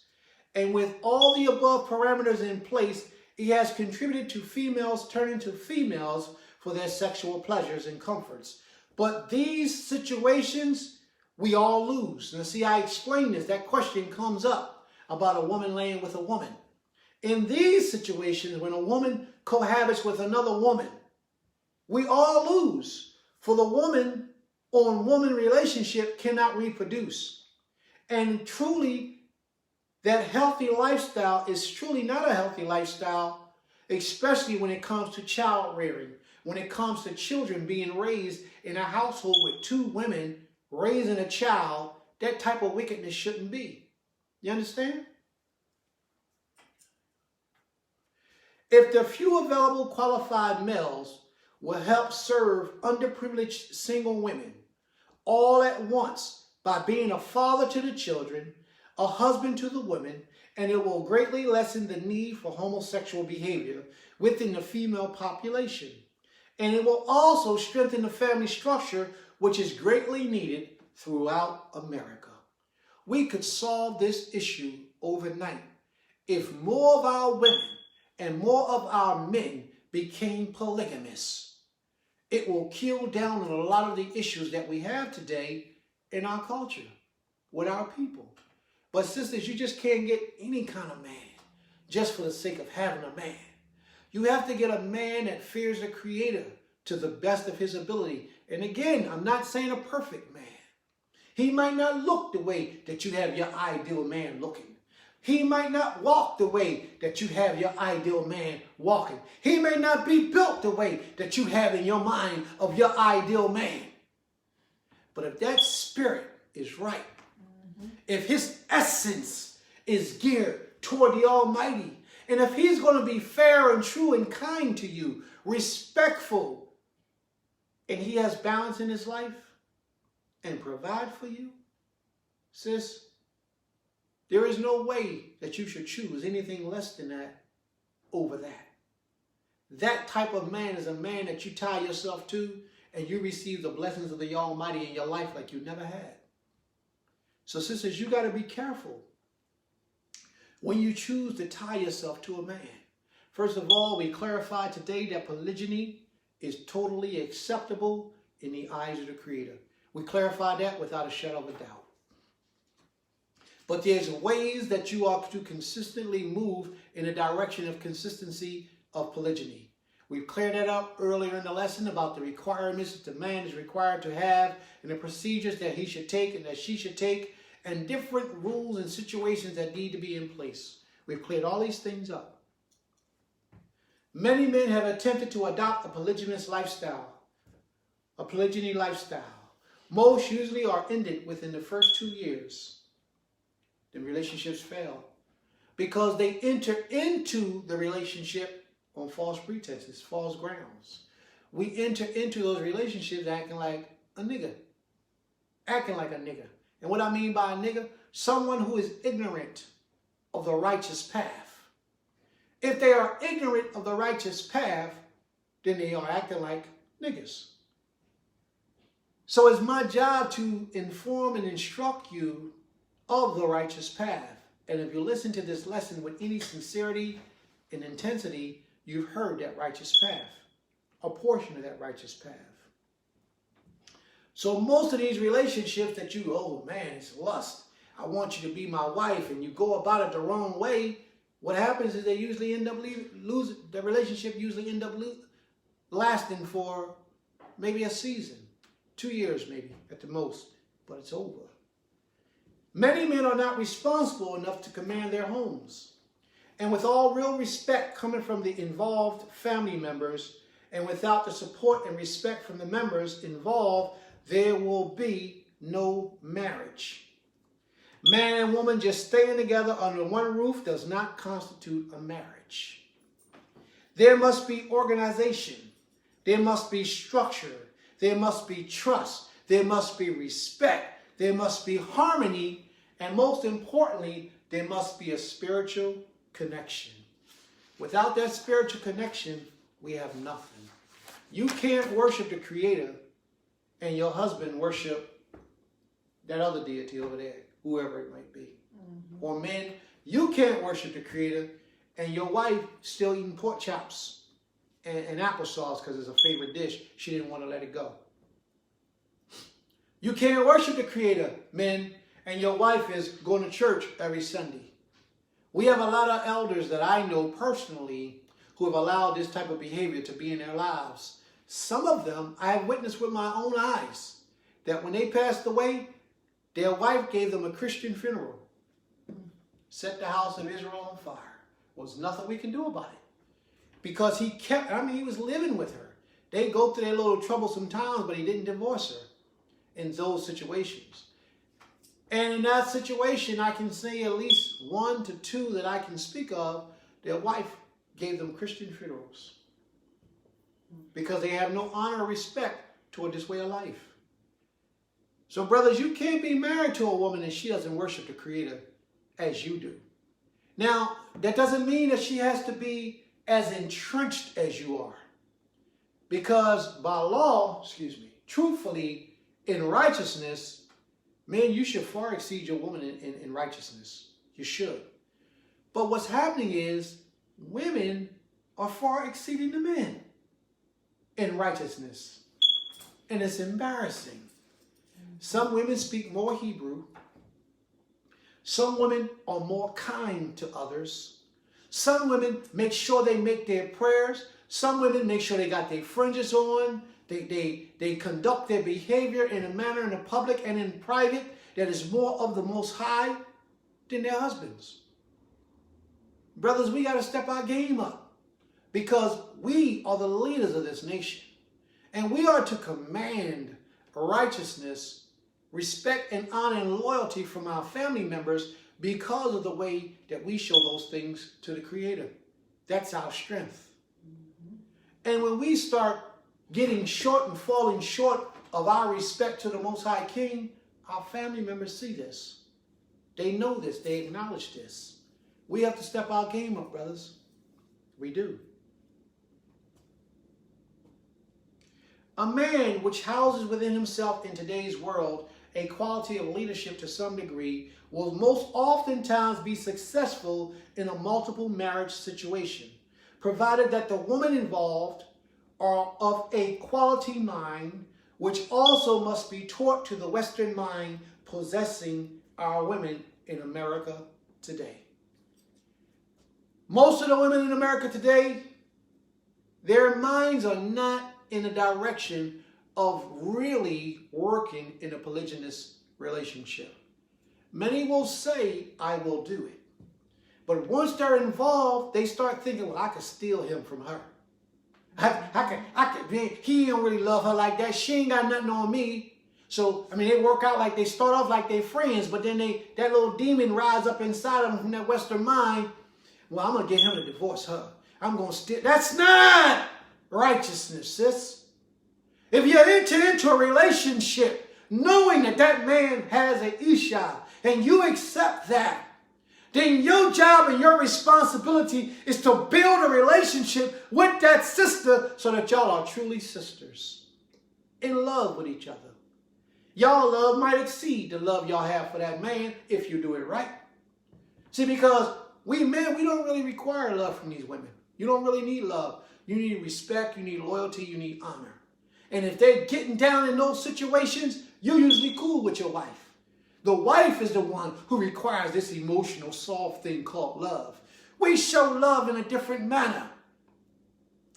We don't show love always by rubbing your hair. There are many of us who do, and it's a good thing. Playing with your toes, massaging your back, cooking your food. Men don't usually show love like this. Men usually show love by providing for you, by taking care of you. Making sure you don't have no stress. Making sure that there's nothing in the world that affects you or approaches or attacks you. This is how men show love. You have to put a distinction between that. Okay? And when you get a man like that, he has to fight that battle with your mind. Because you're really there to win him totally to yourself. And that's not the way it's supposed to be. When you enter into a relationship with a man who has more than one wife, or you're going to be his second wife, you should enter into that and you should build a bond with that sister as well, greater than you're building a bond with that husband. And what I mean by that is, not that you two begin to plot against him, because that's evil and wickedness within itself, but that you two take on the cares of that family. You two take on the nurturing and the provisions of that family. Free his mind up so that he can go out into the world and do what he must do. So that he can bring home his treasures, his bountiful treasures that he has gotten because the Creator has blessed his mind because his channels of communication are open, because he don't have to bring no stress. When he leaves his house, there is no stress that he has on his mind about returning back home. These things are important. Are there questions in the room? Yes. Okay, the first one is from Carlin. He says him and his ex-girlfriend and her female friend all decided to have a threesome in his apartment. Should he do it Shabbat day or after Shabbat day? You shouldn't do it at all, Carlin. You shouldn't do it at all. Run from it, Carlin. Run! Run. That's nothing but the adversary trying to get you, Carlin.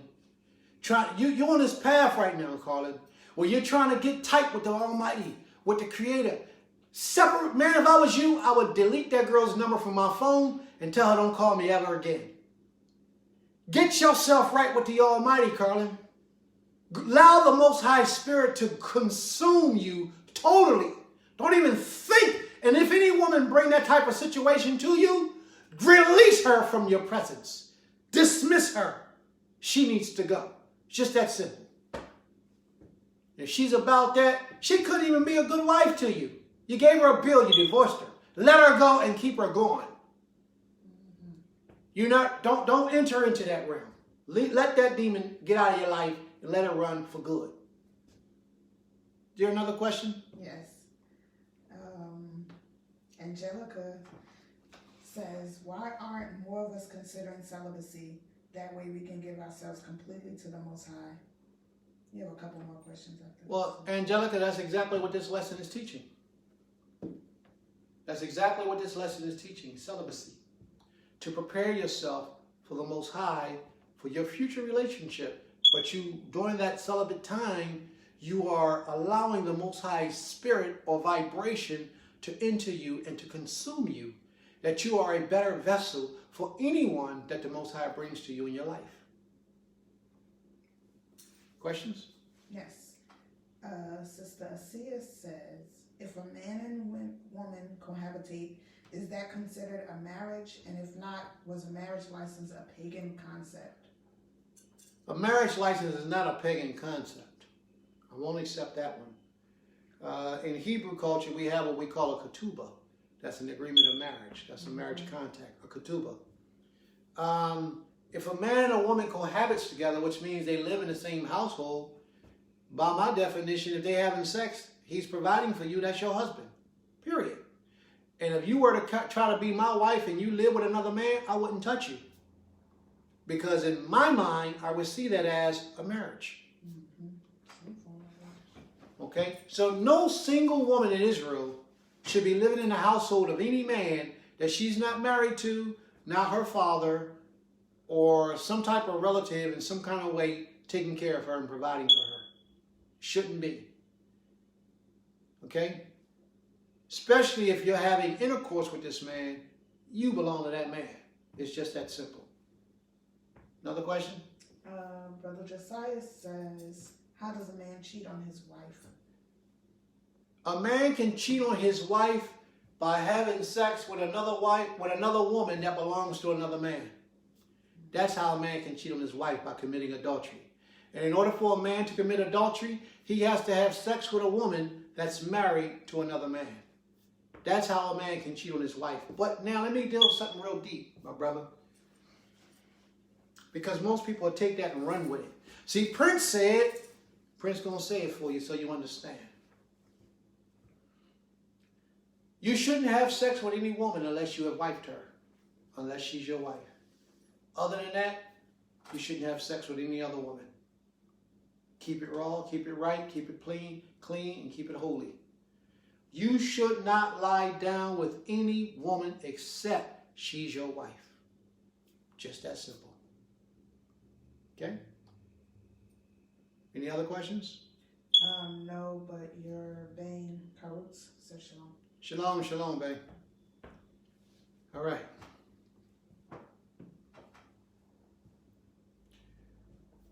That man that we were speaking about earlier, he must have the ability to know when and how to demand respect from the parties involved, while showing a balance of equality is of the utmost relevance in their lives.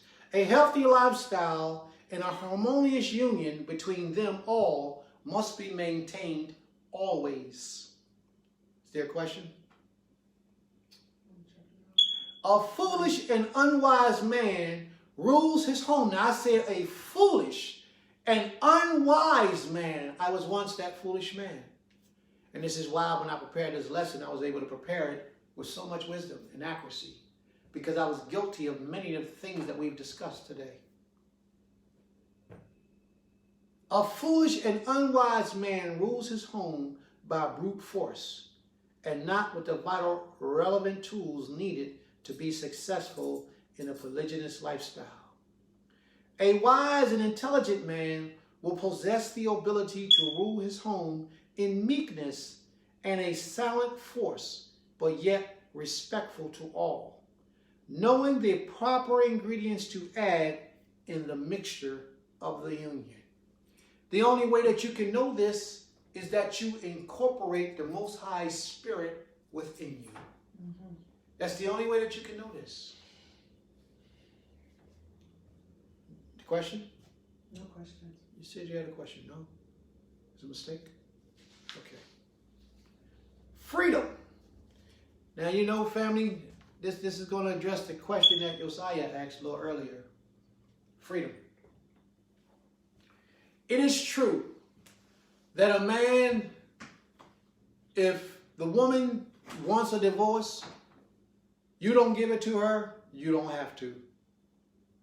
Especially if you're not doing anything that she can bring you up before the judges and the judges say she got to go. Right. Just because she wants a divorce don't mean you have to give it to her.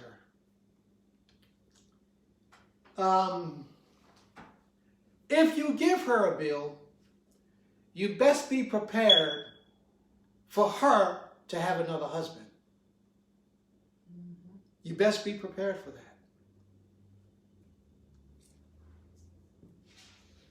Many men believe that they are in control in a marriage, but this is just an illusion. Men, you don't really control nothing. I'm going to tell you, you don't. I'm being honest with you. We think we do, and we present ourselves as if we do, but in reality, we don't. You can't make her do anything that she doesn't want to do. You can't. Once she loses the path, and she wants to be a B of a word, she can be that. And there's really nothing you can do about it except you're ready to divorce her. Mm. Give her a bill. It takes a certain type of strength to be able to do that with her, because you don't allow your emotions to get all involved. And if she begins to act out and you don't divorce her, now she's wearing the pants and you're wearing what? You're wearing a skirt. You are less of a man. She will begin to disrespect you in your own home. She will begin to disrespect you in public. She will begin to talk to all her friends in a negative way to be disrespectful unto you because you refuse to give her a bill. She will make your life a living hell, or she can make your life a living hell in all in her trying to get you to release her from this marriage. But yet you don't want to let her go because you got your emotions all involved. This is why I'm saying, brothers, it ain't about love. It's not about any emotion. You have to be willing that when she's out of order, after you've tried and you've tried and you've tried, and she refused to align herself up with the Most High's will, you have to be willing to let her go. Bang! She out. And all that you've done, you just have to be willing to be able to accept it as a chalk it up as a loss. It's done. You got to stand up as a man and be strong about this situation with honor and respect and integrity, knowing that you've done everything you can possibly do to make this woman happy in your life in righteousness without you wearing a skirt. Because once it gets to the point where you now got on the skirt, the relationship is over and you are no longer a man. And the Most High, I don't care how many hallelujahs or whatever you do, I don't care how many times you make prayer, the Most High is not pleased with you if you're the man in the house and you're wearing a skirt. And your wife walking around with the pants telling you what to do. that is out of order. And you are out of order. And you are in the Most High's sight as nothing. Many men believe that they are in control in a marriage, but this is just an illusion. It's best if a man will accept his position as the provider, the protector, and proper instructor of his family by assuming his divine position and holding down his job by standing side by side with his female counterpart or female counterparts. If the woman is unhappy in the relationship and chooses to be released from the commitment, it is best that that man adheres by her request by giving her her absolute freedom. Let her go. You read my lips? You read my lips? Let her go. If your woman comes to you and says she wants a bill, don't try to hold her hostage. Let her go. Let her have her freedom. Be a man. Stand up as a man. Accept whatever loss you bought this girl a new car, a new house. The house come back to you. You bought this girl a new car. She can keep the car. If that's the case, if she gonna earn it, let her keep it.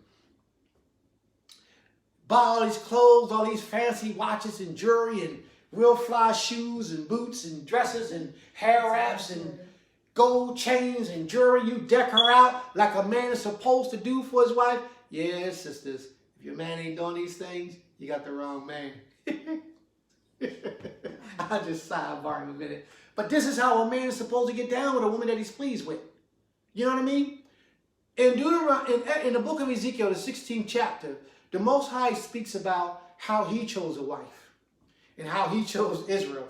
And what he did was, he said specifically that I decked you out with silver and gold and the fine linen. The Most High says that he dressed her up. And that's how a man is supposed to be with his wife. She's supposed to get the best of everything. Stand up and show him what it's supposed to look like. He's supposed to give her the best of everything that he is able to give. But sisters, you got to keep that mind frame, because if your man is not able to do this, that don't mean you put pressure on him. That don't mean you disrespect him. That if he's not financially able to do this, that don't mean that you become less interested in him. You still be your best to give it your best. And if y'all are working together in the spiritual harmony, y'all will uplift each other. That's right. What was that joke?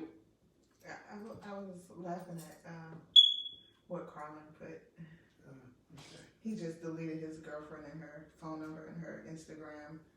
He's about to delete her Facebook account. You need to, because that's a monster trying to destroy him. Your son said shalom. Which one now?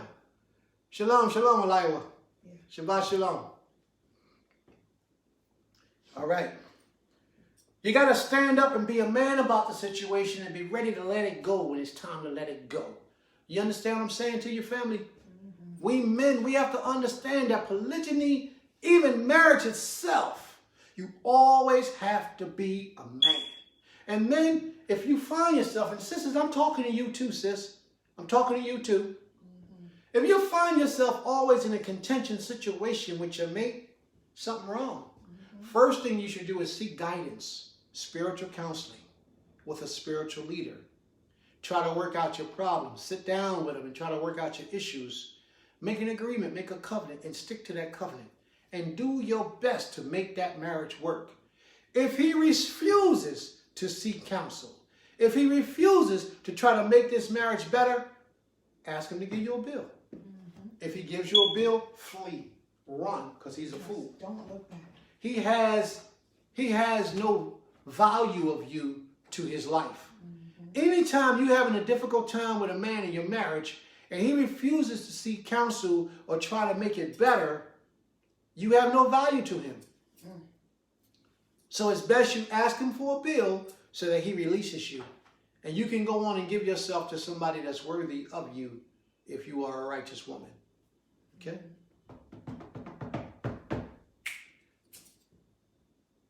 Yes? I can't think of I had the question now. I can't think of it. That's why you should have written it down.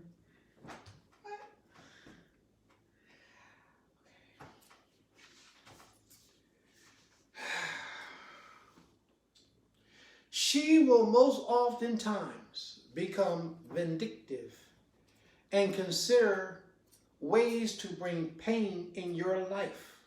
If she's asking for a bill and you're refusing to give it to her, it's best that you give it to her, because she will become vindictive and think of ways. She will have all day to sit back and manipulate to see how she can cause pain in your life.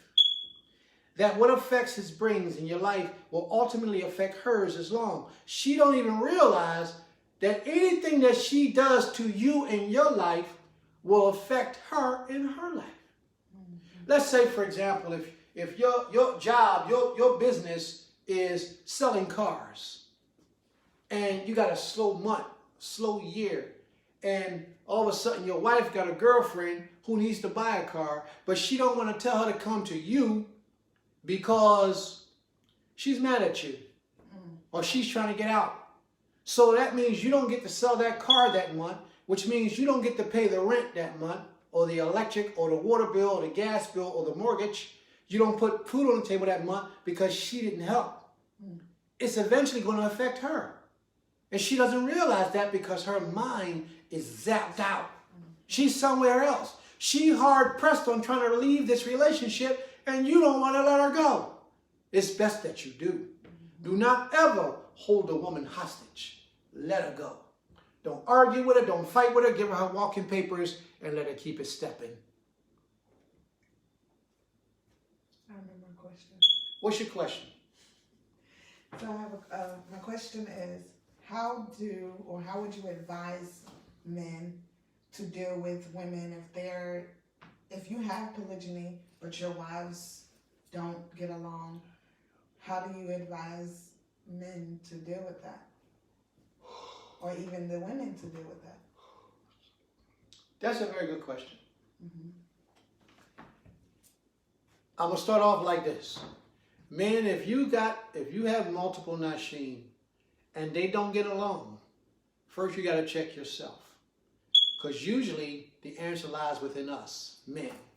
We were treating one a little better than we treated the other one.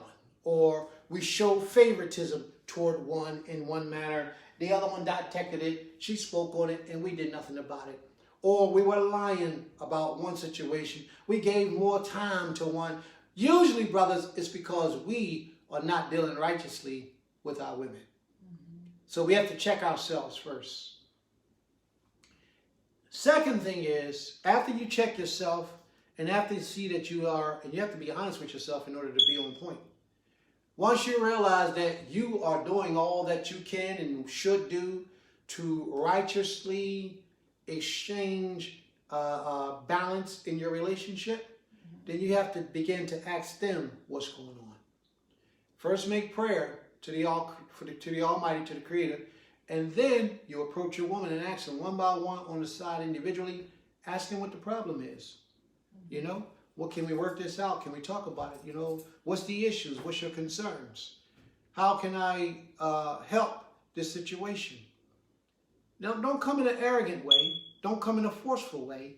Be respectful and ask how you can fix the situation. As I stated earlier, some women may enter into a relationship because she thinks she looks better than your wife, or she thinks she could do a better job than your wife, and that she can eventually get you away from your wife, and an unrighteous man will fall for it. Unrighteous, oh yeah, I like this one the most, yeah. Baby, you go ahead. I know you was here first. I know you was here the longest. I know you do the most, but you sit on the other side because you don't look as good as her. She looks, oh man, she's a knockout. You understand? That's unrighteousness. It's evil even. You give a person based on their hands in the situation. How they operate in the situation is how you reward them. That's how you do it. When you start rewarding evil with good, then you yourself has become evil. Okay. I'll ask this question first. How does a man go about having two wives if you are married? How does it work when you like another woman and you want to court her? Cool. All right, my brother. So if you're married and you have two wives already, is that the question? How does a man go about having two wives? Whose question is that? Brother Josiah.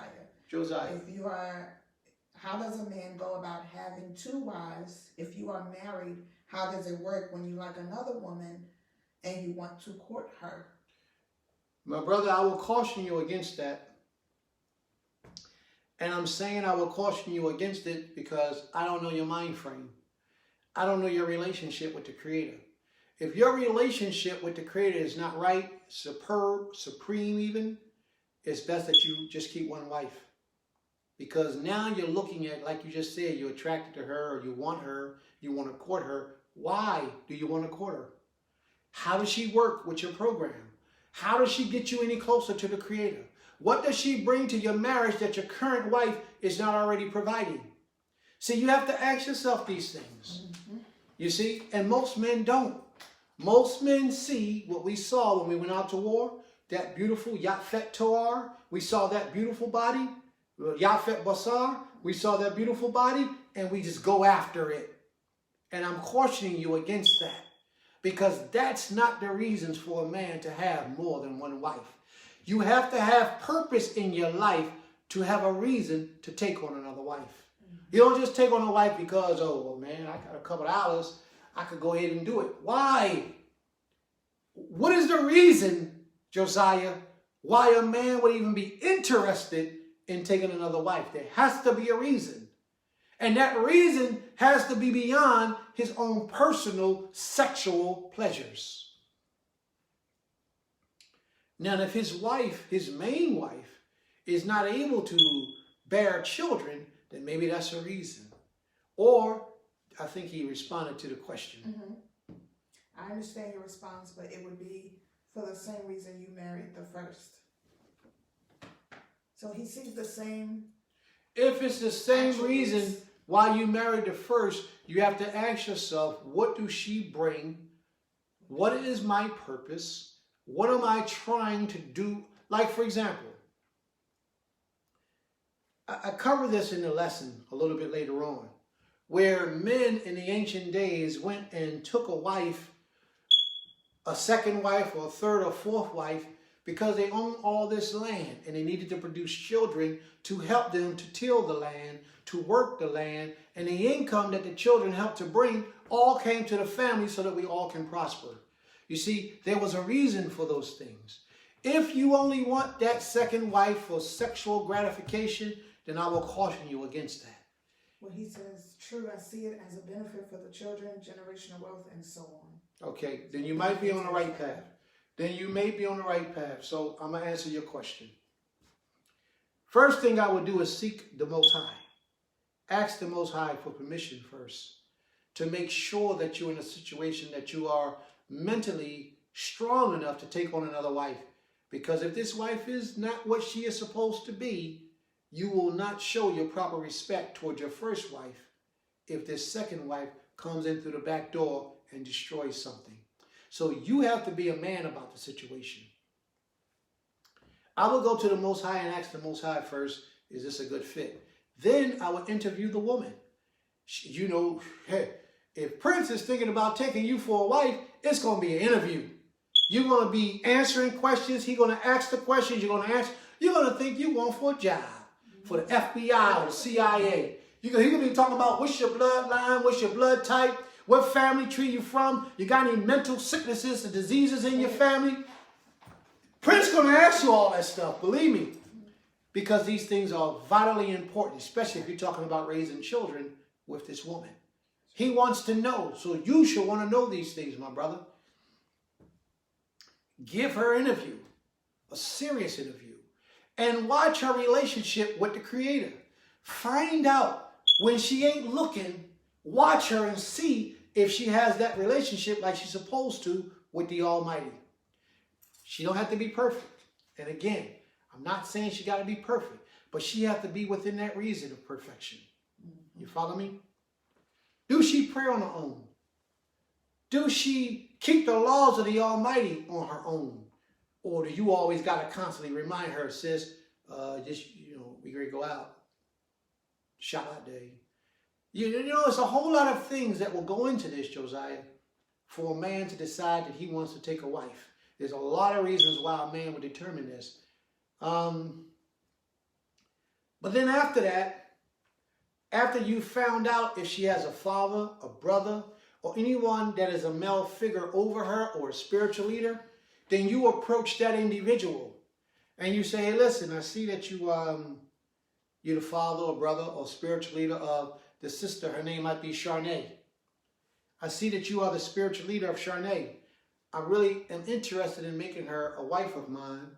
And you lay down to him why you're interested in what you're able to do to provide for her. If it's her father, then that's what you do. If it's her brother, her spiritual leader, or however it is, you approach them and you let her know. Now, in today's world, a lot of sisters don't have all that. They home with their mom. So go talk to her mom. Yeah. Be respectful. My suggestion is, when you go talk to her mom, that you take her mom a gift. Stop off to the mall, to the store, somewhere, and buy her mom a gift, a present of some type from your soul, and present it to her mom, or to her father, or to her brother, or to her uncle, or whoever it is that you need to talk to. Present them with a gift. After you give them the gift, you sit down with them in private and you have that conversation with them, and you tell them what you would like to do and why you want to do it. And you have to answer some questions for them if they have questions. All right? Are there any other questions? Yes. Yes.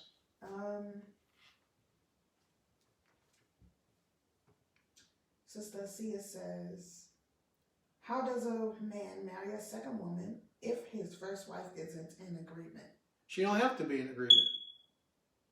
The first wife doesn't have to be in agreement. Right. It will be best if she is in agreement.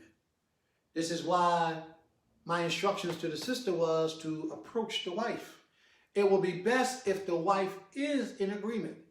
But if the sister that's interested in the husband qualifies, if she qualifies and the wife is still saying, no, I don't want her, then let her give you a replacement.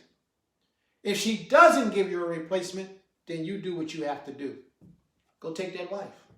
But now, if you take that wife, that would be the kind of situation where that situation would have to be that those women are totally separated. Because you can't do it just for strife, just because you want to.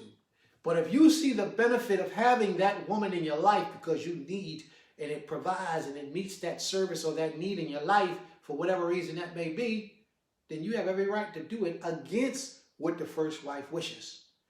But I will caution you that it's best that you allow the first wife to approve of the second wife. That will make your life so much better, so much easier, so much stress-free when the two sisters are working together, or the 3 or the 4 or the 5 sisters are all working together. That principle should be followed. Okay, Sister Isaiah, that's how it should be. And there was no more questions. It was just statements. Your vein said, after that evaluation, then it takes prayer and communication, and to get her to understand the purpose, and if she can't accept it, then you should leave it alone, or ... That's right. All right. Yeah. Another question I have. If, I think we discussed this before, and how do you, would you advise a husband to sit and talk amongst his wives to each other, negatively or positively? No. I would not advise a husband to talk to one wife about the other wife negatively or positively, because it could be misconstrued by either wife, your intentions. Okay. So I wouldn't advise that. Okay? But I would advise the husband, if he has an issue with any of them, to talk to them in private. Or if he wants to acknowledge some great things about them, to do that also in private. Okay? I wouldn't, see, you have to be careful with a plural marriage. You don't want to turn one against the other. Right. So you don't feed into that energy, that negative energy, in any way, shape, or form as possible. You avoid it at all costs. And would you advise if your two wives are have an argument or a disagreement or even a physical altercation, how would you advise or how would you help to resolve those issues so that they don't repeat themselves? That's a family meeting. Mm-hmm. We have to sit down and we have to have a family meeting. If it got to blows, that is severe. Mm-hmm. That's hatred running through that family. And he, doing his job, should have been able to detect that before it got to a point of blows. Okay? If he's on point and he's doing his job right, he should have been able to detect that there's a problem within our family, in our household. So once you get to that point, there's almost nothing you can do. You don't put your hands on your sister wife and then think that y'all can possibly be cool the next day. It don't work that way. Okay? So he has failed in his job to recognize and govern his household at that point.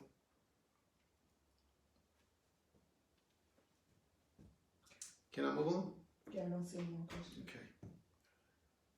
I'm going to go to privilege. The Western mind state, which has been grafted into our conscious minds, has severely damaged our decision-making when making a choice in husbandry. We presently believe that one of the most important elements in taking a wife is love.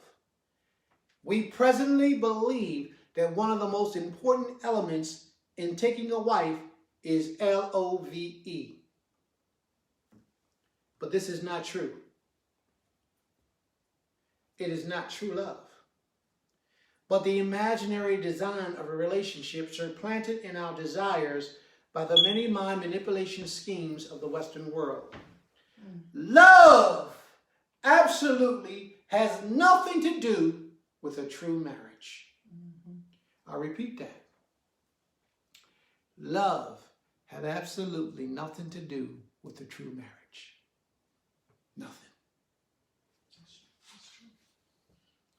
Only in the Western mind does this illusionary thing exist. In an arranged marriage, as is in most Eastern countries, the two parties to be married have not the opportunity for any false impressions of romance to enter their mind. The women are chosen in many cases from their youth and trained to be a mate for the man. Neither the man nor the woman have an opportunity in the original marriage, but have an opinion. Not the man nor the woman has an opinion or an option in the original marriage, but all duties of choice falls in the hands of the parents. Oftentimes, a second wife was obtained for different reasons. Sometimes for the lack of men because of warfare. Maybe the family of the next wife has died off. See, these are all those spiritual reasons for polygyny that a lot of people didn't accept when the sister posted it in the room. Antonia has a question. Okay. She said, what do you mean, Prince? I thought love was the main reason.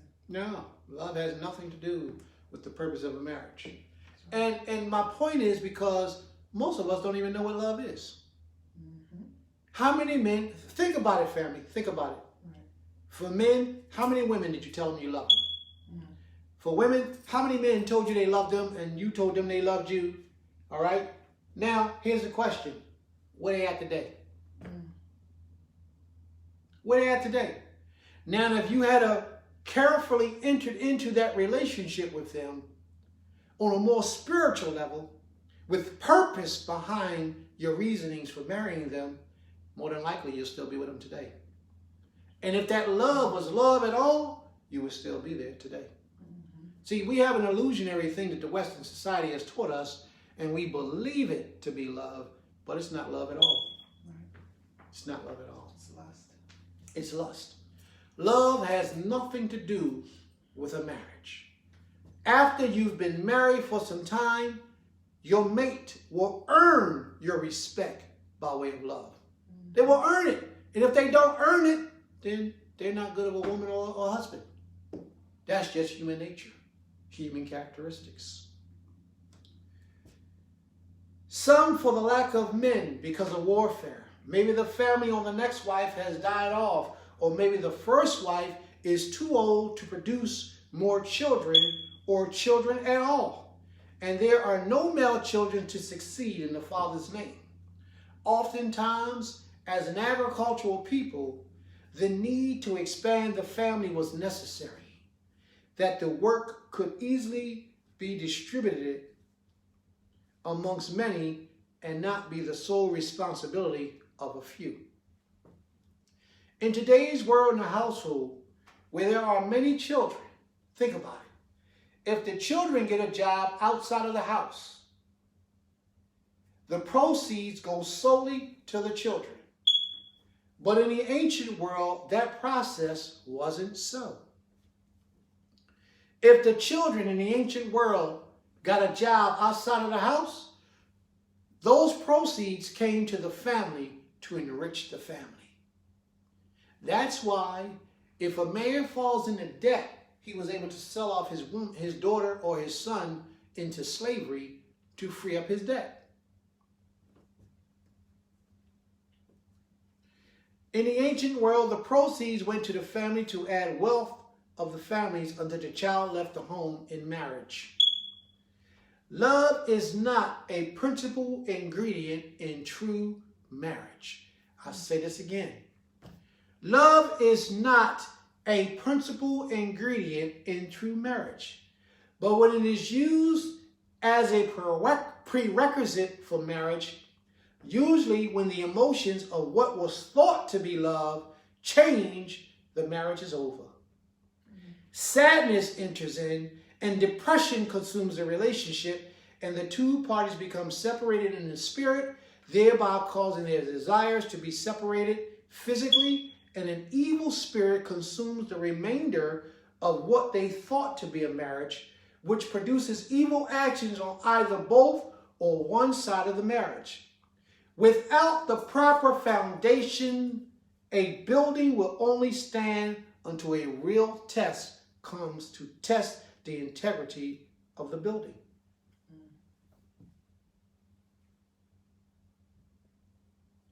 How much more the foundation of a marriage? If you built your marriage off of an emotion that we call love, what happens when you fall out of love with that individual? The marriage usually ends. It's over. And partly it's because that marriage or that emotion that you had wasn't truly love. It was lust. It was a need of dependency or whatever it was, but it wasn't truly love.